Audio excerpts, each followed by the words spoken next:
안녕하세요. 전 이제 60대 후반에 접어들고 있는 사람입니다. 한창 자라나는 아이들 키울 땐 도대체 시간이 어떻게 흘러가는가 모를 정도로 순식간에 시간이 흘러가는 느낌이었는데 이제 다들 자기 인생 찾아서 제 삶 살고 있으니 쏜살같이 흘러가던 시간이 언제 그랬냐는 듯 느리게만 흘러가는 것 같이 느껴지는 요즘이에요. 그동안 그리도 무서울 정도로 훅훅 지나가던 시간이 요즘엔 배로 느리게 흘러가는 것 같지만 자식 장성시켜 세상에 내보내는 어미로서의 의무는 어지간히 마무리가 되어가는 것 같으니 지금처럼 다소 헛헛한 마음이 드는 것 같은 이 시간이 이렇게 흘러가는 게 정상적인 거겠죠. 자식 키우느라 한참 고생만 하셨으니 이제 저 하고 싶은 거 원 없이 하고 살라며 부추기는 아이들 성화에 저도 뒤늦게 수영도 배우고 이것저것 모임에도 참여하고 그렇게 소일거리 삼아 지내니 이 생활도 나름대로 즐거운 점이 있다는 생각이 듭니다. 이제야 자식들만이 내 삶의 중심이 아니라 저 스스로 좋아하는 것들 하면서 내 인생의 중심이 저 자신에게 돌아온 것 같은 기분도 들어요. 그렇다 한들 사랑하는 나의 아이들이 제 인생에서 가장 커다란 존재라는 건 여전히 변함없는 사실이겠지만요. 자식 키워보신 여러분들이라면 다들 아시겠지만 애들 한창 클 때야 엄마라는 사람이 어디 자기 인생 오롯하게 즐길 여유라는 게 있나요? 그리고 내 의지로 이 세상에 내어놓은 아이인데 당연히 어미인 제가 어떻게든 제대로 된 사람 노릇 시키기 위해 노력해야 하는 게 맞는 거겠죠. 저 역시 어느 엄마들과 크게 다르지 않은 생각 가지고 내 자식 적어도 남 보기에 손가락질 당하지 않을 만큼은 제대로 키워내고 싶어 열심히 살아왔습니다. 사실 제 인생이라는 것 자체가 남들 보기에 그렇게 특별할 만한 대단한 사건이 있는 건 아니지만 그럼에도 남들과 조금 남다른 점이 없진 않아요. 제가 사랑으로 키워낸 아이들 중에선 제 피 한 방울 섞이지 않은 아이도 하나 있었거든요. 오늘 여러분께 들려드릴 얘긴 바로 그 아이를 기르며 또 그 아이가 제 인연 찾아가는 과정에서 저와 저희 가족이 겪었던 일에 관한 겁니다. 당장 사과드리지 못해? 당신이 그렇게 우습게 여기고 남처럼 대하던 바로 이분이 나한텐 어머니야. 세상 사람들 누가 뭐라고 해도 나 지금껏 키워주시고 이만큼 사랑구실하게 해주신 거 바로 이분이시라고. 여보, 여보 제발 진정해. 내가 지금 진정하게 생겼어? 입장 바꿔서 내가 장모님한테 당신처럼 이렇게 경우 없이 굴었어도 당신 그냥 넘어갈 수 있겠냐고. 날 얼마나 우습게 여겼기에. 내 피가 섞인 내 배 아파 낳은 새끼 키우는 것도 결코 쉬운 일이 아닐진데 피 한 방울 섞이지 않은 아이 키워내면서 마음고생 한 적이 없었다고 하면 거짓말이겠죠. 지난 세월 동안 제가 겪고 느꼈던 감성을 얘기하자면 사흘 밤낮을 떠들어도 그 마음이 다 해소되지 않을 것 같습니다. 일반적인 가정과는 조금 다른 모습의 가정을 꾸려오고 있었으니 그런 저희 가정을 조금은 모난 눈길로 바라보는 사람들 때문에 마음의 생채기를 입은 적도 있지만 아마 지금 여러분께 들려드리는 이 사건만큼 제게 큰 충격을 가져다 주진 못했을 것 같아요. 정말로 제가 문제의 인물과 혈연으로 묶여있는 사이였더라면 그런 일을 당했더라도 좀 더 당당해질 수 있었을까요? 제 처지의 특수함 때문에 도리어 처신을 제대로 하지 못한 것이 아닐까 혼란스러운 마음에 지혜롭게 대처하지 못한 건 아닐까 하는 고민도 많았습니다. 여러분, 지혜로운 여러분께서 제가 겪었던 일 들어주시고 여러분 각자의 지혜가 담긴 조언 한마디씩 건네주신다면 그보다 더 감사한 일이 없을 겁니다. 말씀드렸다시피 저희 집 아이들 중 하나는 제가 제 배 아파 낳은 제 친자식은 아닙니다. 보통 제가 이런 식으로 서두를 시작하면 남편이 저 몰래 밖에서 부정을 저질러 아이라도 나 데리고 들어왔던가 아니면 입양을 했다던가 이런 식으로 생각하시는 분들이 대부분이시죠. 아마 제가 실제로 이런 일을 겪지 않았더라면 저 역시 남들이 그런 얘기할 때 그런 생각이 가장 먼저 떠올랐을 것 같아요. 하지만 그런 건 아니고요. 문제의 그 아이는 바로 제 남편의 늦둥이 동생이에요. 도련님은 남편에게 단 하나뿐인 형제였습니다. 저희 남편이 장남이고 막내인 도련님은 무려 제 남편과 20살 차이 어린 늦둥이 동생이었어요. 남편에게 듣기론 그 둘 사이에 남편보다 5살 어린 남동생이 하나 있었다고 하던데 어린 시절에 지병을 앓다 어린 나이에 세상을 등졌다고 합니다. 제가 한창 어릴 적에 그렇게 날 때부터 약하게 태어나 일찍 세상을 뜨는 아이들이 지금보단 훨씬 많은 시절이었어요. 지금보다 그런 일이 흔하긴 했지만 그렇다고 해서 부모의 사랑이 지금보다 덜하다고 할 수는 없었죠. 아직 채 다 자라지도 못한 어린 자식을 먼저 떠나보낸 부모의 슬픔을 감히 어찌 제가 형용할 수가 있겠습니까? 어린 남동생 그렇게 떠나보내고 당연히 시댁 분위긴 처참할 수밖에 없었겠죠. 역시 아직 어린 나이였던 남편에게도 어린 동생의 죽음은 평생의 아픔으로 남았을 겁니다. 그렇게 커다란 아픔을 경험한 집안에서 둘째 아들을 떠나보낸 지 무려 15년 만에 찾아온 아이가 바로 막내 도련님이었어요. 이젠 20살 성인이 된 남편도 생각지도 못했던 동생이 생겼다는 소식에 많이 당혹스러웠겠지만 그건 시부모님도 크게 다르지 않았을 겁니다. 아무리 지금보다 자식들 많이 낳는 시절이라곤 하더라도 큰아들과 20살 차이가 날 정도로 늦둥이 자식 낳는 일이 마냥 흔하기만 하진 않았을 테니까요. 처음에 저도 남편한테 20살이나 나이 차이가 나는 어린 남동생이 있단 소리 듣고 솔직히 속으로 많이 놀랐거든요. 특히나 시어머니께서 많이 당혹스러우셨을 겁니다. 이제 40대 중반 들어서는 나이에 당연히 폐경이 되었겠거니 생각했는데 덜컥 아이를 가졌을 거라고 생각을 못 하셨나 봐요. 아이 가지고 몇 달 동안이나 임신은 짐작도 못 하셨을 정도로 놀라셨던 것 같더라고요. 성훈이 그 녀석 생겼다고 나한테 처음으로 말씀해 주실 때 내가 부모님 본 중에 가장 민망하고 쑥스러워 하시더라고. 그러면서도 동생 그렇게 먼저 가고 난 다음에 부모님이 그렇게 기뻐하시는 건 처음 봤을 거야. 우리 집에 언제 그렇게 또 웃음소리가 날 수 있었겠어. 난 그것만 생각해도 우리 성훈이한테 참 고마워. 남편에게 있어 어린 동생의 존재가 얼마나 특별했을지 그 말을 듣는데 저도 공감이 가더라고요. 그렇게 눈에 넣어도 아프지 않을 정도로 예쁜 늦둥이 아들을 보셨으면 좀 오래오래 곁에 머무르면서 아이 크는 모습도 보시고 가셨으면 좋았을 텐데 안타깝게도 막내 도련님 태어나고 채 2년도 되지 않아 시아버지 먼저 돌아가셨다고 하더라고요. 암 발견한 지 석 달도 되지 않아 병세가 급격히 악화되어 사경을 헤매실 때도 남겨진 가족들 걱정에 편히 눈을 감지도 못하신 시아버지셨어요. 아이고 정훈아. 이걸 어쩌냐. 저 핏덩이를. 아직 사람 구실하려면 한참은 있어야 할 핏덩이를 남기고 내가 너한테 죄스러워서 어찌 눈을 감을지. 아버지 그런 말씀 마세요. 성훈이 제 동생이에요.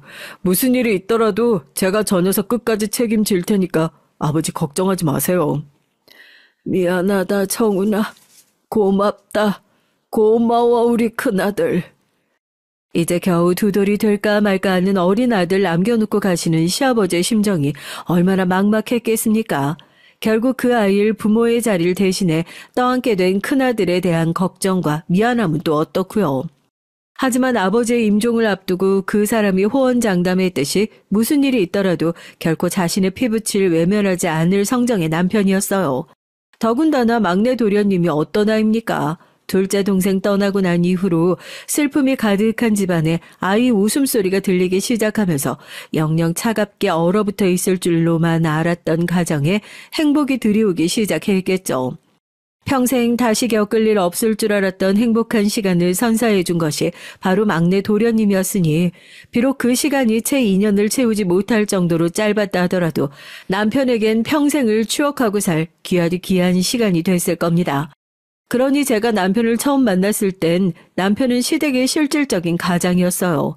아직 젊은 20대 청년이었지만 부양해야 할 홀어머니의 어린아이까지 있었으니 아직 젊은 남편의 부담이 결코 적다고 할 수는 없었죠.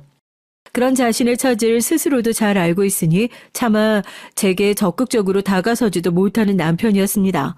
제가 보기에 저 사람이 분명히 나한테 관심이 있는데 주변을 맴돌면서 우물쭈물 말을 붙이기는 해도 남자답게 적극적으로 굴질 못하더라고요. 나중에 그 사람 집안 사정을 듣고 나서야 그 사람이 왜 그렇게까지 소극적이었는지 이해할 수 있게 됐습니다.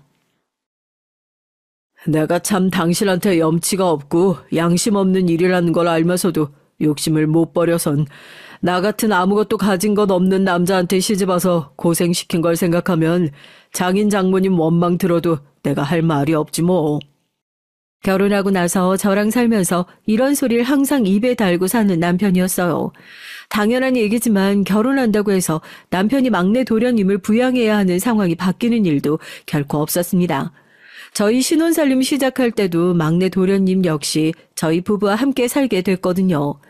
아무리 저한테 좋은 마음을 가지고 있었다 하더라도 막내 도련님 제 손으로 키울 수 없었다면 아마 결혼은 포기하면 포기했지 자기같이 살고 싶은 사람하고 살겠다고 어린 동생 외면할 사람은 아니었습니다. 처음에 제가 가진 것 없는 데다 이제 고작 6살짜리 남동생 딸린 남자와 결혼하겠다고 했을 때 저희 친정 부모님 정말 뒤집어질 정도로 결혼을 결사 반대하고 드셨습니다. 너 미쳤니? 제정신이야? 네 배 아파 낳은 네 새끼 키우는 것도 여자 몸이 다 갈릴 판에. 뭐? 시동생을 데리고 같이 살아? 그것도 이제 고작 6살밖에 안 됐다면서. 걔 학교 누가 보내고 나중에 대학 간다고 하면 그 뒷바라진 또 어떻게 할 건데? 장가 보낼 땐 또 어떻고? 엄마, 그렇다고 나랑 결혼하자고 그 사람들어 자기 동생 그럼 버리기라도 하라고 그러라는 거야? 그건 도리가 아니잖아, 엄마. 그러니까 굳이 왜 그런 남자하고 결혼을 해서 고생을 사서 하겠다는 거냐고. 너 지금이야 그 남자 좋아서 눈에 뵈는 게 없어. 피 한 방울 안 섞인 애 키운단 소리 그렇게 절로 나오는지 몰라도 사람들이 괜히 검은 머리 짐승 거두는 거 아니라고 하는 줄 알아? 집에 돈이 썩어 넘쳐나는 것도 아니고 없는 형편에 나중에 네 새끼들 키우는 데만 해도 허리가 휠 텐데 거기다 네 시동생까지 같이 키우겠다고? 무슨 돈으로? 그래, 네 엄마 말 틀린 거 하나도 없다. 그리고 고생해서 시동생 어떻게든 다 키운다고 그래. 거기까진 그렇다 치자. 그만큼 키워준 걸 그나마 감사하게 여기면 다행이지. 받은 은혜는 다 받아놓고 나중에 돼서 피 한 방울 안 섞인 나이 많은 형수라고 불편해하고 외면하지 않을 거라는 보장은 또 어디 있어? 평소에 저희 친정아버지나 친정어머니 두 분 모두 어지간한 일 아니고서야 큰소리 내시는 분들이 아니셨기에 제가 남편과 결혼하고 싶다고 말씀드렸을 때 두 팔 벌려 환영하실 거라는 생각까진 하지 않았더라도 저렇게까지 목에 핏대를 세워가며 무조건 안 됐다며 강하게 반대하고 나오실 줄은 몰랐어요. 그 사람 객관적인 조건이 그리 좋지 못한 상황이라는 거 저도 모를 정도로 철부지까지는 아니었지만 그렇다고 해서 제가 그 사람한테 그렇게나 아까울 정도로 잘난 여자인 것도 아니었고요. 또 저희 친정 그렇게 잘 사는 편도 아니었고요. 하지만 어른들 입장에선 부양해야 할 어린 시동생이 있다는 게 그렇게까지 딸 자식 배우자감으로 크게 결격 사유로 여겨진다는 것까진 저도 몰랐거든요. 장인어른 장모님, 심력 끼쳐드려서 정말로 죄송합니다. 제가 따님에 비해 정말 많이 부족하고 모자란다는 거 잘 알고 있어요. 그거 아는 만큼 이 사람 고생시키지 않도록 제가 더 노력하고 더 잘 살겠습니다. 결혼 허락한 적도 없는데 누가 장인어른 장모님이야? 그렇게 자기 부족한 부분이 있다는 걸 알면 양심 있으면 우리 애가 철이 없어서 매달린다고 하더라도 자네가 먼저 정리를 했어야지. 아빠! 결국 제가 저희 부모님한테 외출 금지까지 당하고 방에 갇혀있자 보다 못한 남편이 저희 친정에 찾아와서 제 친정 부모님께 고개를 조아렸지만 그저 딸 자식 시집가서 고생할까봐 걱정이 이만저만 아니셨던 저희 친정 부모님의 냉대에 맞닥뜨려야만 했어요. 어떻게 그러실 수가 있어요? 그 사람한테 어린 동생이 있는 게 그 사람이 잘못해서 그런 것도 아니고 그러면 어린 동생 어떻게 되든지 상관도 하지 않고 나 몰라라 내팽개치고 나랑 같이 살자 그래요? 그 사람이 설마 그런다고 하더라도 제가 그런 사람하고 어떻게 결혼을 하겠어요? 살면서 한 번을 부모님 앞에서 반기 들어본 적이 없었는데 저도 저 때문에 남편이 그렇게 듣지 않아도 될 소리 들어가며 문전박대 당하는 모습 보니까 너무 화가 나기도 하고 오기도 생겨서 처음으로 부모님께 반항하며 결혼 허락을 받기 위해 고집을 피웠습니다. 때야 그 사람하고 결혼하지 않으면 정말로 내 인생 끝장날 것 같은 생각에 말 그대로 눈에 보이는 게 없었죠. 이젠 저도 나이 이만치 먹고 자식 다 키워낸 입장에선 참 그때의 제 모습 생각하면 친정 부모님께는 입이 10개라도 할 말이 없습니다. 남편이 사람이 진국이라는 점은 둘째 치고서라도 제가 부모가 되어 자식을 키워보니까 세상에 그 어떤 부모가 자식 고생할 것이 뻔한 자리로 사랑하는 자식 시집 보내고 싶겠습니까? 그런 부모님을 야속하게만 생각하고 제 고집을 있는 대로 부렸으니 제가 참 두 분께 불효녀네요. 결국 대부분의 부모님들께서 그렇듯이 저희 친정 부모님도 딸 자식 고집을 끝내 꺾지는 못하셨어요. 저러다 애 하나 잡지 싶어 마지못해 결혼을 허락해 주시면서도 여전히 걱정이 이만저만이 아니셨죠.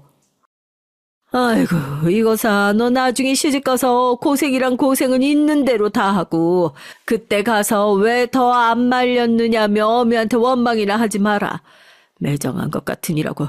벌써부터 제 신랑, 제 시동생 편든다고 애미 가슴에 이렇게 대못을 박아? 엄마 죄송해요. 엄마가 뭘 걱정하시는지 저도 잘 알아요. 엄마 속상하시지 않도록 제가 앞으로 정말 잘할 테니까 그 사람 너무 믿게만 보지 마시고 조금만 더 지켜봐 주세요. 네? 고작 20대 초중반이나 되었을까. 한창 청춘의 가도를 달리고 있는 그 젊은 시절에 세상 풍파란 그저 우스워 보이는 것에 불과했을 치기 어린 나이였죠. 물론 살면서 정말 버티기 힘들 정도로 괴로운 일들을 겪으면서도 끝내 남편과 결혼한 걸 후회한 적은 단 한 번도 없습니다. 그땐 그저 부모님의 반대에 이겨내고 내가 원하는 사람과 평생을 함께일 수 있다는 생각에 마냥 행복하기만 했어요. 안녕하세요, 도련님. 우리 이제 정말로 같이 살게 됐네요. 잘 부탁해요. 네, 안녕하세요, 형수님. 아직 제 무릎 높이 조금 위로 올라올까 말까한 자그마한 아이였던 막내 도련님께 시선을 맞추며 인사를 건넸죠. 남편에게 저희 결혼 허락받기 전에 이미 소개받아 인사한 적은 있었지만 그래도 결혼해서 이제 정말로 같이 살게 될 거라고 생각하고 만나게 되니까 새삼 감회가 새롭게만 느껴졌어요. 낯선 형수님의 등장에 형 뒤에 숨어 낯을 가리면서도 제게 사랑받고 싶어 흘끔흘끔 저를 바라보는 어린아이가 참 사랑스럽게 느껴졌습니다. 남편도 성격이 점잖은 편인데 그게 집안 내력이었는지 막내 도련님 역시 어린아이치곤 조숙한 부분이 있었고 의젓하고 조용한 성격이었어요. 돌아가신 시아버지께서도 그러셨다고 하니까 삼부자가 똑 닮아있는 모습을 보지 못한 것이 아쉽게 느껴질 정도였습니다. 저희 결혼 얘기가 나올 무렵에 시어머니 건강이 급격하게 나빠지셔서 결국 저희 결혼식을 보시지도 못하시고 시어머니께서 임종하셨어요. 저희 친정 부모님께서 남편과의 결혼을 반대하셨던 이유 중 하나가 시어머니 건강이 좋지 않은 것 때문도 있었거든요. 아무래도 시어머니께서 직접적인 경제활동을 하시기 힘드셔서 남편과 제가 시어머니와 막내 시동생 부양을 해야 했다 한들 시어머니께서 아직 정정하시다면 적어도 막내 도련님까지 저희 신혼집에 데려와서 같이 살 것까진 없다고 생각하셨을 겁니다. 그런데 시어머니 상태를 장담할 수 없으니 더더욱 막내 도련님을 저희 부부가 맡아야 한다는 생각에 더 그러셨던 것 같아요. 결과적으로 저희 친정 부모님 생각이 틀리지 않았죠. 남편과 결혼한 동시에 이제 갓 새댁이 된 제가 막내 도련님을 키우게 됐으니까요. 남편과 처음 만날 때부터 막내 도련님의 존재를 배제하고 저 사람과 함께 할 수 없다는 걸 누구보다 잘 아는 저였습니다.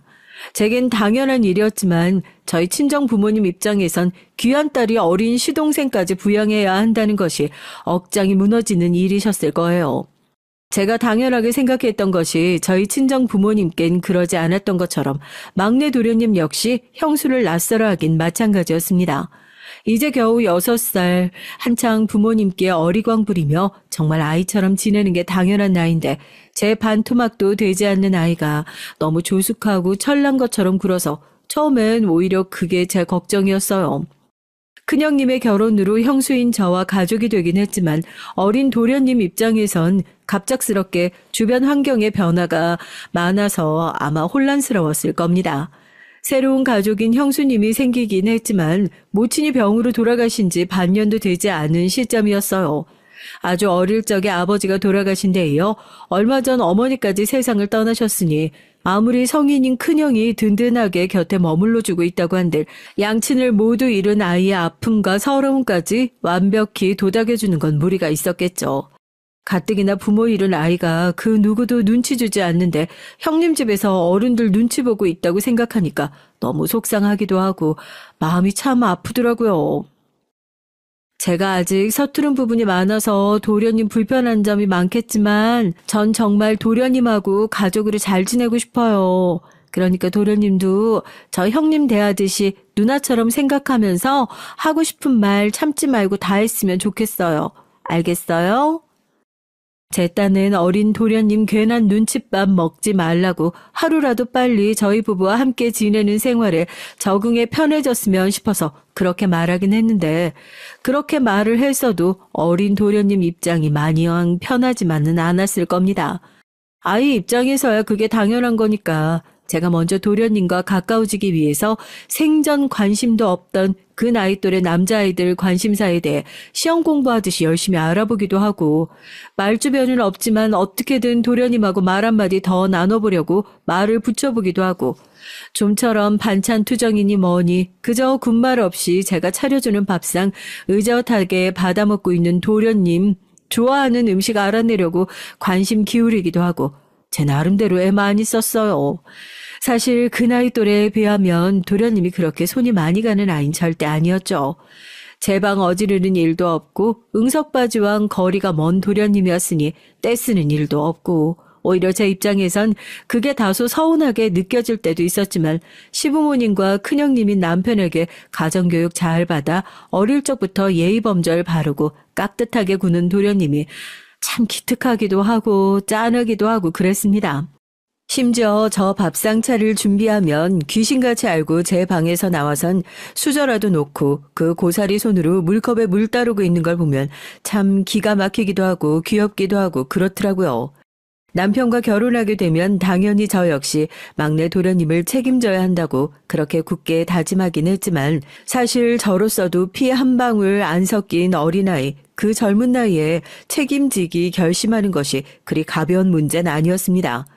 반드시 잘 지내야 한다고 굳은 다짐하고 시작한 생활이었지만 처음엔 긴장의 끈을 아주 놓기도 어려웠고요. 하지만 역시 사람이 같은 공간에 부대끼며 살다 보니까 정이 들지 않는 게 더 이상한 일이었어요. 하물며 저희 도련님은 사랑하지 않으려 해도 그럴 수가 없을 정도로 의젓하고 착한 아이였습니다. 처음엔 부모님 다 잃고 의지할 곳 형님밖에 없는 막내 도련님에게 또 하나의 의지할 곳이 되어줘야 한다는 의무감이 더 컸지만 도련님과 함께 살기 시작하면서 그 의무감은 자연스럽게 애정으로 바뀌어갔어요.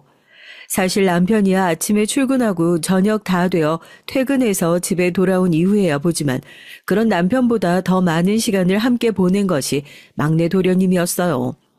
처음엔 형수님에게 깍듯하게 예의 차리며 어려운 기색을 숨기지 못했던 막내 도련님 역시 차츰 시간이 지나고 나니까 슬슬 제게 마음을 열었는지 조금씩 말수가 늘어나는 것이 그렇게 기쁠 수가 없었습니다.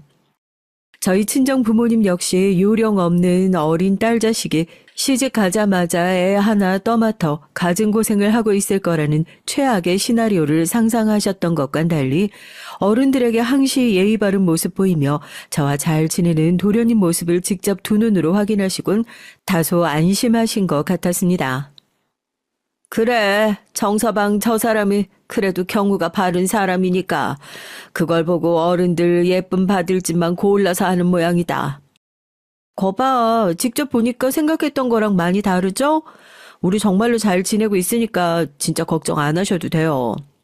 아, 그렇다고 부모가 돼서 어떻게 아예 걱정을 안 할 수가 있겠어. 아유, 걱정을 한다고 한들 응? 이제 와서 뭐 어쩌겠냐만 그래도 애가 저렇게 사랑받을 짓을 하니 그건 다행이다. 그렇게 여기고 잘 지내야지 뭐. 저도 노력 많이 했지만 저희 친정 부모님 마음을 그 정도라도 돌릴 수 있었던 건 어린 도련님의 노력 역시 무시하지 못할 일이었을 거예요. 비록 내가 도련님의 부모가 아니니 부모님 밑에서 자라는 것만큼 채워줄 수는 없다 하더라도 내가 할 수 있는 최선을 다해 도련님 잘 키우겠다고 그렇게 굳은 다짐을 했습니다. 그러는 동안 남편과 저 사이에도 딸인 수영이가 태어나고 내 식구가 더할 나위 없이 단란하게 행복한 가정을 꾸려 지내고 있었어요. 집안에서 항상 막내 역할이던 도련님은 아기 냄새에 폴폴 풍기는 몇 살 차이도 나지 않는 갓난쟁이 조카딸을 바라보는 두 눈에 애정이 그득했습니다. 형수님, 어떻게 손가락 발가락이 이렇게 자그마할 수가 있죠? 건드리면 톡 부러질까봐 무서워요. 겁먹지 않아도 돼요, 도련님. 생각보다 악이 그렇게까지 약하지 않아요. 한번 잡아봐요. 갓난아이기를 혹여 제 손으로 다치게 할까봐 겁이 나서 차마 갓 태어난 제 딸아이를 건드리지도 못하고 망설이고 있는 사이 딸아이가 제 어린 삼촌 손가락을 덥석 쥐었습니다. 당황해서 흠칫 놀라면서도 잡힌 손가락을 상기된 얼굴로 바라보는 도련님 얼굴을 보면서 삼촌 조카 사이인 저 두 사람이 자라는 동안 정말 친동기 같은 사이로 그 누구보다 서로를 사랑하고 아껴주는 가족이 되어줄 거라 확신할 수 있었어요. 그렇게 소박하지만 남부러울 것 하나 없이 살고 있다 여겼던 어느 날 불행의 화마가 저희 가정을 덮쳐왔습니다. 사고라뇨? 그게 무슨 소리예요? 출장길에 올랐던 남편의 차가 빗길에 미끄러진 반대편에서 내려오던 차를 피하지 못해 그대로 사고로 이어졌다는 소식에 전 정말 이성이 날아가는 줄로만 알았어요. 안 돼, 여보. 안 돼. 여보. 남편이 위독하다는 전화를 받고 정신없이 택시를 집어타고 낯선 지방도시의 대학병원에 도착했을 때 남편은 이미 숨을 거두고 난 뒤였습니다. 오늘 아침까지만 하더라도 출장 다녀오는 길에 특산품으로 만든 간식 잔뜩 사오겠다며 도련님과 딸아이의 열아와 같은 배웅을 받고 집을 나섰던 남편이었어요. 어떻게 사람의 생사라는 게 이렇게 한순간에 갈릴 수 있는 걸까요? 불과 반나절 전에 여느 때와 다름없이 웃는 얼굴로 출근했던 남편이 이 세상에 없다니요. 전 그만 충격을 이기지 못하고 그대로 졸도해버리고 말았습니다. 아이고, 내 새끼 어떡하냐. 내 새끼 어쩌면 좋아. 간신히 다시 눈을 떴을 때 양쪽에서 제 손을 붙잡고 오열하고 있는 친정 부모님을 바라보며 이 믿고 싶지 않은 끔찍한 현실이 거짓이 아니라는 생각에 그만 낭떠러지 밑으로 떨어지는 기분이었어요. 소박하기 짝이 없는 장례식이었습니다. 평소 남편의 인품을 좋게 여겨주신 조문객들은 제법 많이 찾아와 주셨지만 애초에 남편 쪽에 남은 가족이라곤 어린 도련님 한 사람뿐이었어요. 이제 막 아장아장 걷기 시작한 우리 딸은 아빠의 죽음을 이해하기엔 너무 어린 나이였지만 이제 11살이 된 도련님은 하나뿐인 형제였던 큰형마저 자신의 곁을 떠났다는 것을 알고 있다는 듯 새파랗게 굳은 표정으로 상주용 양복을 입고 서 있었어요. 워낙 어려서 아이용으로 준비해준 상주용 양복이 너무 커서 허리가 돌아갈 정도였죠. 본래라면 아직 가족의 죽음에 대한 상실감을 느끼기에 이른 나이였지만 벌써 자기 부모를 떠나보낸 경험이 있는 아이는 익숙하다는 듯 장례 절차를 묵묵히 따르고 있었습니다. 그것이 무너져 내린 제 가슴을 더욱 찢어지게 만들었었죠. 조문객들 다 돌아가시고 어두컴컴한 새벽마다 저희 친정 부모님이 남편 영정사진을 바라보고 오열하시는 소리를 도련님과 둘이서 붙어 앉아 듣고 있었어요. 대체 내 인생이 어디로 흘러가는 걸까? 어른인 저조차도 앞으로의 살 길이 막막하게 느껴지는데 내 곁에 이 어린아이는 지금 어떤 심정을 느끼고 있을까 생각하니 제 코가 석자인 상황에서도 이 아이 곁을 떠나서는 안 된다는 생각에 도련님 손을 꽉 쥐었습니다. 장례식 내내 굳은 표정으로 말이 없던 어린아이 손이 차게 식어 있었어요. 그렇게 남편을 보내고 모든 장례 절차까지 마치고 며칠 동안 집을 비워 서늘한 집으로 돌아가고 나니까 이 집에 이제 다신 영영 내 남편이 돌아오지 못할 거라는 실감이 갑자기 확 들더라고요. 도저히 제 감정을 이길 수가 없어서 부부가 함께 쓰던 이부자리에 얼굴을 파묻고 행여나 아이들이 저 우는 소리를 들을까 싶어 이불로 얼굴을 감싸고 또 감싸고 그렇게 울었습니다. 어느 정도 상황이 마무리되고 난 후 친정 부모님께서 저희 집을 찾으셨어요. 누구 하나 쉽게 입을 떼지 못하고 있었지만 이미 저 역시 부모님 입에서 어떤 소리가 나올지 짐작하지 못한 건 아니었어요. 네 시동생 내보내자. 엄마. 그래, 나도 안타깝다고 생각해. 저 어린 것이 무슨 죄가 철이 많아서 이런 신세가 됐는지 나도 안타깝다고. 근데 아무리 사정이 안 됐어도 그렇지. 고작 30도 안 된 내 딸. 이 창창한 젊은 나이에 과부까지 됐는데 내가 어떻게 남의 사정까지 봐줘. 엄마 제발.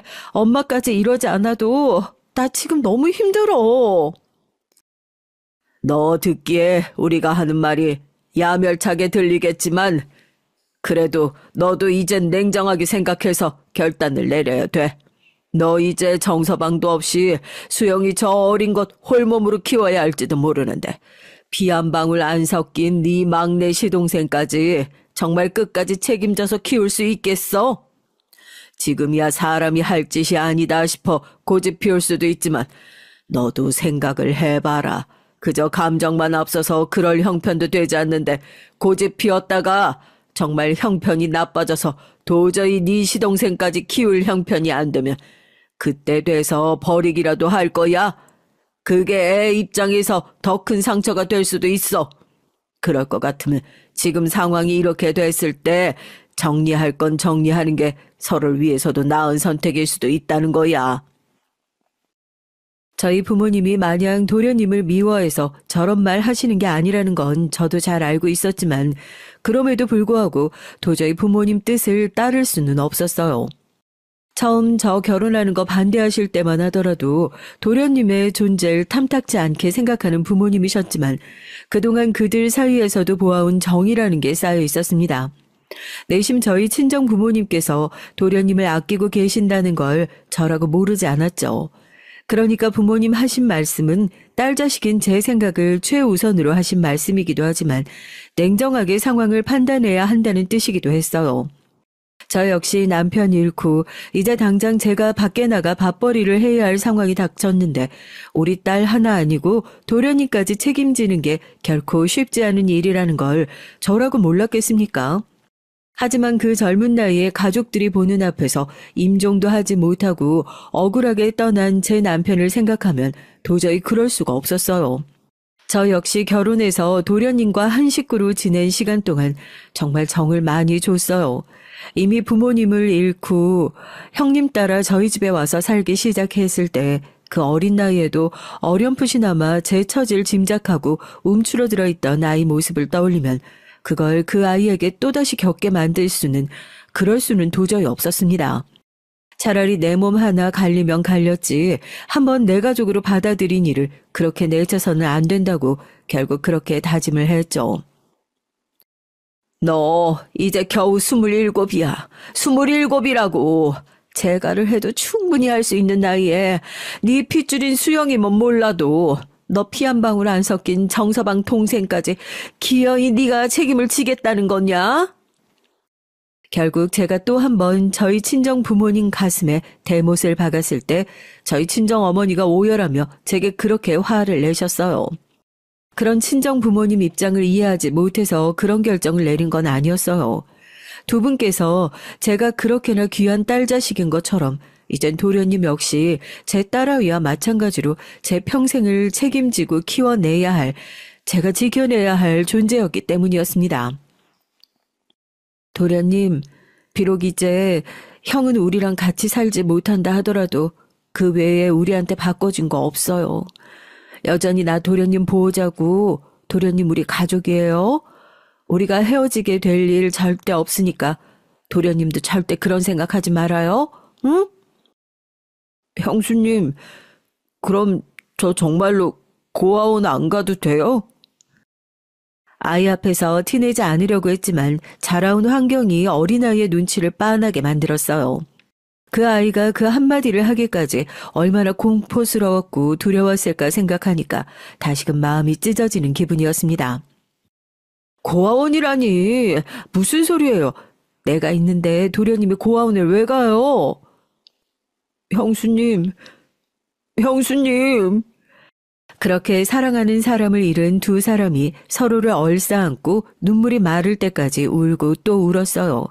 차마 서로에게 쉽게 말을 꺼낼 수가 없어서 망설이 오다가 서로가 보는 앞에서 이렇게 시원하게 울어제끼고 나니까 남편도 떠나고 나서 처음으로 조금은 후련한 기분이 드는 것도 같았습니다. 너무 많이 울어서 눈이 새빨갛게 부어오른 아이가 제 손을 꼭 잡고 잠시 망설이더니 이렇게 말을 하더군요. 형수님, 그러면 정말로 저도 형수님 가족인 거면 저도 수영이처럼 그냥 성훈아 하고 이름 불러주시면 안 돼요? 워낙 조숙한 아이니 그동안 그저 기특하다고만 생각했는데 아이한테 그 말을 듣고 나서 망치로 머리를 한 대 얻어맞은 기분이었어요. 아무리 일찍 철이 들었다고는 하지만 아직 한참 어린아이였습니다.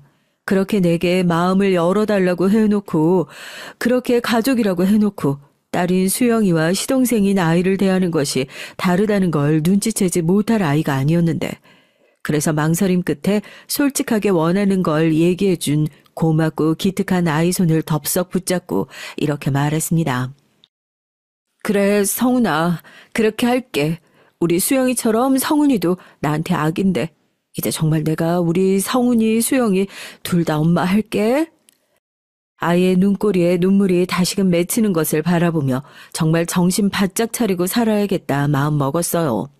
포기했으면 모를까 이 아이를 내 가족으로 내 자식으로 키우겠다고 선택한 건 오로지 저 스스로의 결심이었습니다. 한번 그렇게 결심한 이상 다시는 아이가 이런 소외감을 느끼지 않도록 비록 피 한 방울 섞이지 않았다 하더라도 이 아이의 보호자로서 또 엄마로서 살아갈 것을 먼저 떠나간 남편에게 맹세했어요. 여보, 우리 수영이랑 성훈이 내가 정말 잘 키울게. 나중에 당신 만날 때 부끄럽지 않도록 정말 최선을 다해서 우리 애들 내가 잘 키울게. 그 이후로 전 두 아이를 제대로 가르치고 잘 키워내기 위해 정말 닥치는 대로 일하기 시작했어요. 그나마 다행스러웠던 점은 비록 정규직으로 일하고 있는 건 아니었지만 결혼 이후로 학습지 방문교사 일을 조금씩이나마 하고 있었던 것이었죠. 남편이 성실하게 일하고 있긴 했지만 집안에 아이가 둘이다 보니 어쩔 수 없이 늘어나는 생활비에 보태기 위해 시작한 일이었어요. 감사하게도 그동안 저 일하던 걸 좋게 봐주신 분들 덕분에 일을 확 늘릴 수 있었습니다. 남편 일은 제 딱한 사정 알게 되신 것도 도움에 한몫을 했고요. 그나마 이제 초등학교 고학년에 들어선 성훈인 제 할 일을 알아서 찾아서 하는 기특한 아이였지만 아직 딸아이인 수영인 많이 어려웠어요. 하루 종일 바쁘게 일하는 딸 자식을 대신해서 친정 부모님께서 수영을 맡아 돌봐주셨습니다. 처음엔 제 처지 생각도 않고 걱정하는 부모 말 귀뚱으로도 듣지 않는 딸 자식 괘씸해서 성훈이에 대해선 묻지도 않으시는 부모님이셨지만 결국 두 분도 정에 약한 분이셨어요. 제가 혹여나 가뜩이나 상처가 많은 성훈이 마음 다칠까 싶어 두 분 앞에 성훈이 콧배기도 보이질 않으니까 먼저 성훈이 얘기를 꺼내는 부모님이셨어요. 만날 수영이만 데리고 오고 어린애가 혼자서 밥이나 잘 챙겨 먹고 있어. 결국은 성훈이까지 당신들의 손자로 품어주신 친정 부모님이셨습니다. 이후로는 정말 저희 수영이와 다름없이 아이를 대하시며 지금까지도 우리 성훈이 하며 손자로 생각하시는 부모님이세요. 그런 부모님께는 정말 이루 말할 수도 없을 정도로 감사하고 또 죄송합니다.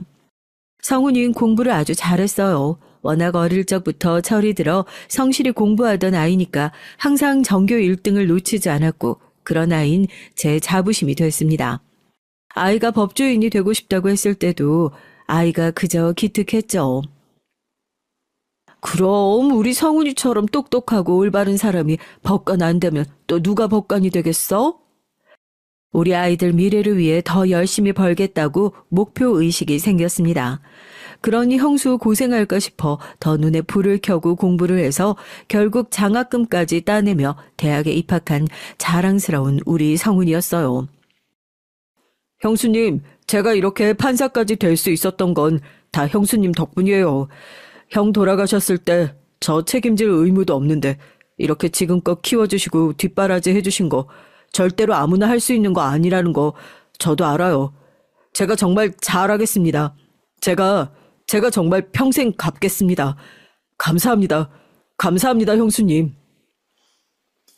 판사 임용 확정되고 로스쿨 졸업할 때 제 품에 졸업장 안겨주며 저리 말하는 성훈이를 보는데 그래도 내가 헛살지 않았구나 하는 생각에 주책맞게 눈물이 났어요.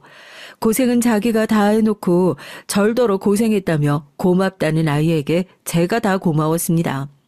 이만하면 죽어서 남편 만나도 부끄러울 일은 없겠다는 생각에 가슴이 찡했죠. 소위 말하는 1등 신랑감이 되어 법조계 집안 아가씨와 결혼 얘기가 오갈 때도 그랬어요.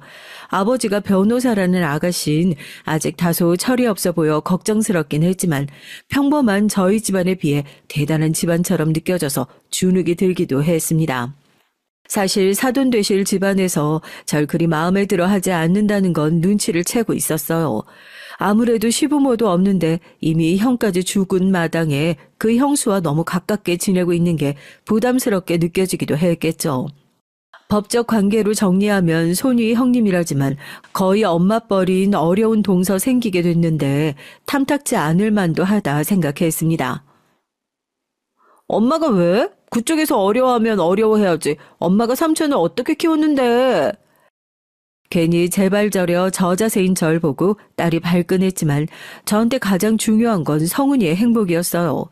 그래도 저만큼 잘 살고 있으니 내 할 몫은 어느 정도 했고 그저 다른 것 바라는 것 없이 외로운 아이가 제 짝 만나 이제 안정적으로 잘 살아주기만 바랐습니다.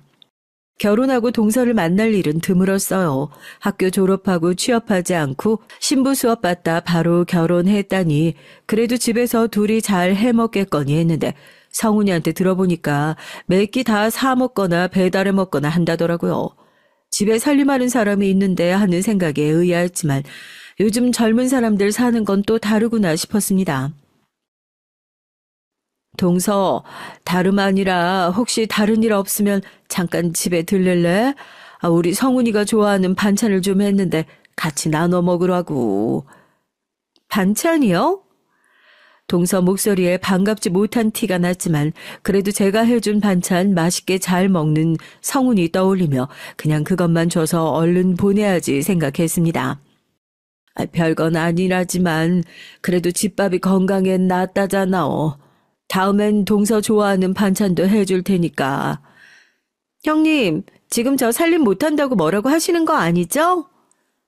제 말이 끝나기도 전에 날선 동서의 말이 날아왔습니다. 뭐? 아니, 솔직히 지금 우리 이러고 있는 것도 웃기지 않아요? 까놓고 말해서 저희가 무슨 관계라고요? 그이 형 돌아가신 지 벌써 수십 년인데 남남이나 다름없는 사람들이 성훈아 이름 부르는 것도 그렇고 결혼식 때 혼주석 앉은 거면 할 만큼 하지 않았나? 순간 말문이 턱 막혔습니다. 저를 좋아하지 않는다는 건 알았어도 이렇게 공격적이고 날선 말을 듣게 될 줄은 몰랐으니까요. 처음부터 동서 좋아하지 않던 딸아이가 낮잠 자고 있다가 소란에 벌컥 방문을 열고 뛰쳐나왔습니다. 와, 진짜 말하는 것 좀 봐. 지금 말 다 했어요? 우리 엄마가 이런 말 못할 이유가 뭔데? 삼촌 다 키워놓은 게 우리 엄마예요. 삼촌이 숙모 이렇게 막 나가는 거 알고는 있냐고. 얘 버르장머리 좀 봐. 내가 뭐 못할 소리 했어? 그럼 형님이랑 내 남편이 피 한 방울 섞였어요? 솔직히 그 사람 판사식이나 안 됐으면 여태 이렇게 살살거리며 옆에 붙어 살았겠냐고. 다 덕볼 거 있다 싶으니까 들러붙은 거지. 이 여자가 진짜? 안 그래도 내가 벼르고 있었는데 행여나 나나 우리 남편한테 아쉬운 소리 하면서 빌붙을 생각 마요. 가뜩이나 집안 수준 차 나는 것도 짜증나는데 왜 내가 여기서 시집살이까지 해야 돼? 그야말로 아수라장이었습니다. 어떻게든 부담스러운 형수 떼어내려고 작심을 했는지 막말을 일삼는 동서와 제 엄마 깔아뭉개는 숙모에게 눈 뒤집혀 달려드는 제 딸이나 결국 그렇게 반찬 내팽개치고 동서는 씩씩대고 나가고 딸아인 여간 성이 난 게 아니었어요. 저 여자 미친 거 아니야? 뭘 믿고 저렇게 나대? 인간이면 이러면 안 되지. 수영아, 그러지 마. 제가 만류하는 건 들은 척도 않고 곧장 제 삼촌에게 전화해서 방금의 막말 그대로 전달하는 딸아이였습니다. 재혼도 않고 저와 삼촌 키우는 엄마, 어디서 나쁜 소리 한마디 듣는 것도 절대 참아 넘기지 않는 딸이었으니 사실 예견된 일이나 다름없었어요. 그 난리가 난 지 불과 3시간도 되지 않아 동서가 제 집에 재등장했습니다. 이번엔 성훈이와 함께였어요. 성훈이 손에 우악스럽게 끌려온 동서 얼굴은 몇 시간 전과는 다르게 겁에 질려 있었습니다. 당장 빌어. 당장 형수님께 무릎 꿇고 빌라고. 여보, 내 말도 들어봐. 한쪽 말만 듣고 이러는 게 어디 있어. 이게 아직도 정신 못 차리고. 그렇게 도련님이 녹음된 파일을 틀자 몇 시간 전 동서가 제게 폐악 부리던 말이 그대로 다시 튀어나왔어요. 딸아이가 소란 듣자마자 녹음부터 하고 그 난리를 친 모양이었습니다. 아무렴 증거의 중요성 강조하는 삼촌의 그 조카라고 그 상황에 그러고 있을 줄 꿈에도 몰랐던 저 역시 혀를 내둘렀어요. 빼도 박도 못할 증거에 동서 낯이 새파랗게 질렸습니다. 여보, 아까는 내가 너무 흥분해서 그래서 그랬어. 너 내가 뭐라고 했어? 결혼할 때 나한테 형수님은 어머니라고 피 한 방울 안 섞였어도 어머니보다 더 큰 희생 치르고 나 키워주신 분이라고. 친모보다 더 대단하면 대단했지 절대로 소홀히 돼선 안 되는 분이라고 내가 했어 안 했어? 그런데도 감히 이따위 짓을 해? 네가 나랑 살 생각이 있으면 감히 이런 짓을 해? 여보. 너네 집에서 부모 없는 놈, 머리 하나 좋아 판사된 운 좋은 놈 취급하고 은근히 무시해도 내 가족 소홀히 대하지 않겠단 말 믿고 결혼했더니 니까짓 게 뭐가 그렇게 잘났는데 하나 있는 딸 자식 머리 꼴통이라 집안 눈에 안 차도 판사 사이 없겠다고 과역 부리는 네 부모도 꼴불견이고 지 주제 파악 못하고 감히 우리 형수님한테 폐악 부린 너 같은 멍청한 거 더는 못 때리고 살겠다. 그게 무슨 소리야? 사돈댁에서 널 그렇게 대했어? 내가 널 어떻게 키웠는데 좋은 집 보내놨다고 이제 안심해도 되겠다 싶었는데 감히 너를 그렇게 대해? 여보 제발 이러지 마. 형님, 제가 잘못했어요. 다시는 안 그럴게요. 제발 한 번만 봐주세요. 필요 없어. 내가 다른 건 다 참아도 내 새끼 무시하는 것들은 절대로 가만히 안 둬. 내가 너 예뻐서 그동안 봐준 줄 아냐? 성훈이 봐서 참아준 거지. 우리 성훈이가 싫다는 것들, 아이고 나도 아쉬울 거 하나 없다. 잘못했어요, 형님. 그 길로 그 여자 문 밖으로 내쫓았습니다. 우리 성훈이 그런 취급하는 줄 알았으면 그런 집에 장가 보내지도 않았을 거예요. 저한텐 저희 딸처럼 더할 나위 없이 소중한 아이였습니다. 제겐 아들이나 마찬가지였고요. 형수님, 죄송해요. 제가 못나서 형수님께 효도를 해도 모자랄 판에 이런 꼴까지 보이시게 만들어서요. 그럴 거 없어. 네가 아쉬울 게 뭐가 있다고. 왜 그런 취급을 참고 살았어? 저도 더는 저런 여자랑 저런 집구석 인간들이랑 어울려 살 생각 없어요. 감히 형수님 우습게 여긴 것들 저도 더는 필요 없고요. 가차없이 이혼 소송까지 시작한 성훈이었어요. 아이가 단단한 만큼 한 번 결심한 것엔 거침이 없었습니다. 처치곤란 꼴통 딸내미 겨우 판사 사이 봐서 시집 보내놨더니 주변에 온갖 조롱 다 받아가며 이혼당할 판이었습니다. 뒤늦게 그 잘난 변호사 사돈 내외가 딸 자식 끌고 와서 무릎 꿇고 울고불고 제발 이혼만 막을 수 있게 설득해 달라며 눈물을 짜댔지만 우리 애가 싫다는데 억지로 살게 할 생각 전혀 없었어요. 사람이 돈 좀 더 있는 게 중요한 게 아닙니다. 자식 교육부터 똑바로 시키세요. 우리 성훈이 그쪽 딸한테 갖다 대기엔 너무 아까워서 내가 도저히 그냥 살라고 말리지를 못하겠네요. 아휴, 살려주십시오, 사돈. 이거 이렇게 이혼까지 당하면 앞으로 인생 어떻게 살라고 그러십니까? 모자란 자식 둔 저희 죄입니다. 네? 아유, 제발 한 번만 용서해 주십시오. 끝까지 소란 피우는 일행들은 곧장 등장한 성훈이가 싹 수거해 갔어요. 우리의 직업이 판사 아닙니까? 거기다 이혼 사유는 딸아이가 고스란히 증거로 녹음해 뒀고요. 이혼 문제로 제가 걱정할 일은 일어나지 않았어요. 그 집안이야 법적인 인맥도 좁다 하니 멍청하고 막대먹은 행실로 일방적으로 딸 자식 이혼당했다는 소문이 나서 망신을 아주 톡톡히 당했다고 하더군요. 앞으로 그걸 누가 데려가겠어요. 그래도 이혼이 결코 쉬운 일이 아닌데 제게 함부로 대했다는 이유로 뒤도 돌아보지 않고 결단 내려준 성훈이한텐 미안하기도 그보다 더 고맙기도 했습니다. 다시 그 상황으로 돌아가도 전 똑같은 선택할 거예요. 내 부모 알기 우습게 여기는 인간하고 어떻게 같이 살겠어요? 그것도 벌써 몇 년 지나고 성훈인 어진 부모님 밑에서 가정교육 잘 받고 자란 아가씨 만나 결혼해서 올해 딸아이도 품에 안았습니다. 동서만 서로 의지하며 잘 지내고 있어요. 세 식구 다복하게 지내며 요즘 얼굴에 미소가 떠날 일 없는 성훈이 얼굴을 보니까 비로소 모든 일이 순리대로 돌아가고 있다는 기분입니다. 집안에 사람 잘 들어오니 모든 일이 술술 풀리는 것 같아 다행스러운 마음이에요. 오늘 제 사연은 여기서 마칩니다. 꼭 사람이 피로 이어져야만 가족이 되는 건 아니라는 걸 전 성훈이 통해 배웠어요.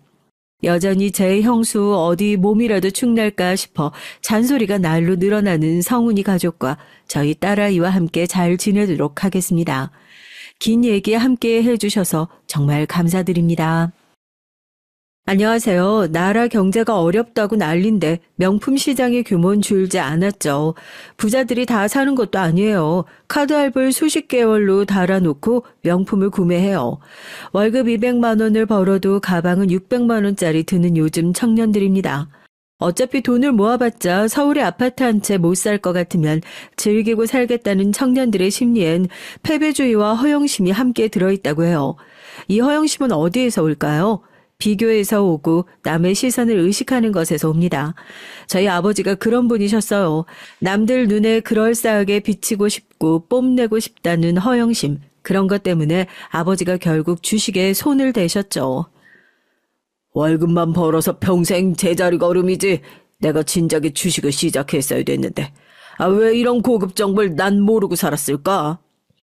이제라도 돈을 많이 벌 수 있는 수단을 알게 돼서 다행이라고 아버진 그러셨습니다. 전 주식이 뭔지 모르는 아이였고요. 그래서 아버지가 주식이라는 두 글자로 그렇게나 행복해 하시는 게 신기했어요. 주식이 뭐냐고 여쭤본 적이 있었죠. 그랬더니 아버지가 대답해 주시길 가만히 앉아서 머리만 좀 쓰고 운만 좀 따라주면 월급이 아니라 연봉에 준하는 돈을 한 번에 벌어들일 수 있는 그런 마법 같은 일이 주식이라고 그렇게 말씀을 해 주셨던 것 같아요. 그 대답에 제가 감명을 받아서 입이 쩍 벌어졌던 기억이 아주 선명하거든요. 하지만 엄마의 생각은 저와 많이 달랐던 듯 싶습니다. 당신 진짜 미쳤어? 복상 망하고 싶어서 그래. 아버지가 주식이라는 걸 시작한 이후로 엄마는 항상 화가 나 계셨거든요. 전 부모님이 가끔씩 다투는 모습을 봐오긴 했어도 그렇게까지 본격적으로 그것도 자주 다투시는 모습을 보게 된 건 처음이었기 때문에 어리둥절했습니다. 모르면 제발 가만히나 있어. 내가 큰 돈 벌어다 줄 테니까. 큰 돈을 벌기는 뭘 벌어? 주식? 그거 시작한 이후로 당신 돈을 벌기나 해봤어? 이 사람아, 내가 주식한 지 1년 됐어? 2년이 됐어? 아님 반년이라도 됐어? 나 이제 꼴랑 4개월 됐어. 4개월이든 뭐든 그래서 돈을 벌기나 해봤냐고. 왜 대답을 못해? 왜? 말이나 빙빙 돌려. 누가 말을 빙빙 돌렸다는 거야. 난 아주 당당해. 내가 500 정도 주식으로 벌었다고 그렇게 말을 해도 안 믿었던 건 바로 당신이야. 그래서 그 500 지금 어디 있는데? 그거는 이제 일단은 묻지 마. 뭘 묻지 말라는 거야. 이 얘기를 시작했으면 끝을 맺어. 그래서 그 500만 원 그거 어딨냐고. 주식으로 번 게 맞으면 그 돈이 있어야 될 거 아니야. 안 그래도 주식으로 번 돈 가짜 돈이라도 안 그래? 주식으로 번 돈은 가짜 돈이기라도 해?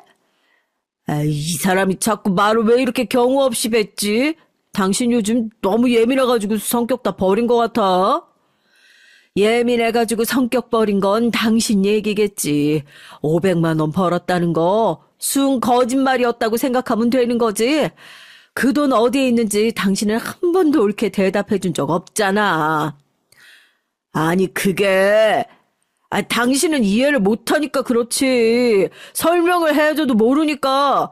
나 500 번 거 맞고 그건 이제 더 큰 돈 위해서 쓰이고 있는 중이야. 500 벌어서 그걸로 또 주식하겠다? 제발 좀 비꼬지 좀 마라. 크게 넣어야 크게 벌리는 거야. 꼴랑 10만 원, 몇십만 원, 이런 걸로 크게 돈이 안 된다니까? 500 번 김에 그걸로 더 크게 돈 벌겠다는 거잖아. 아주 대단한 장사꾼 납셨네.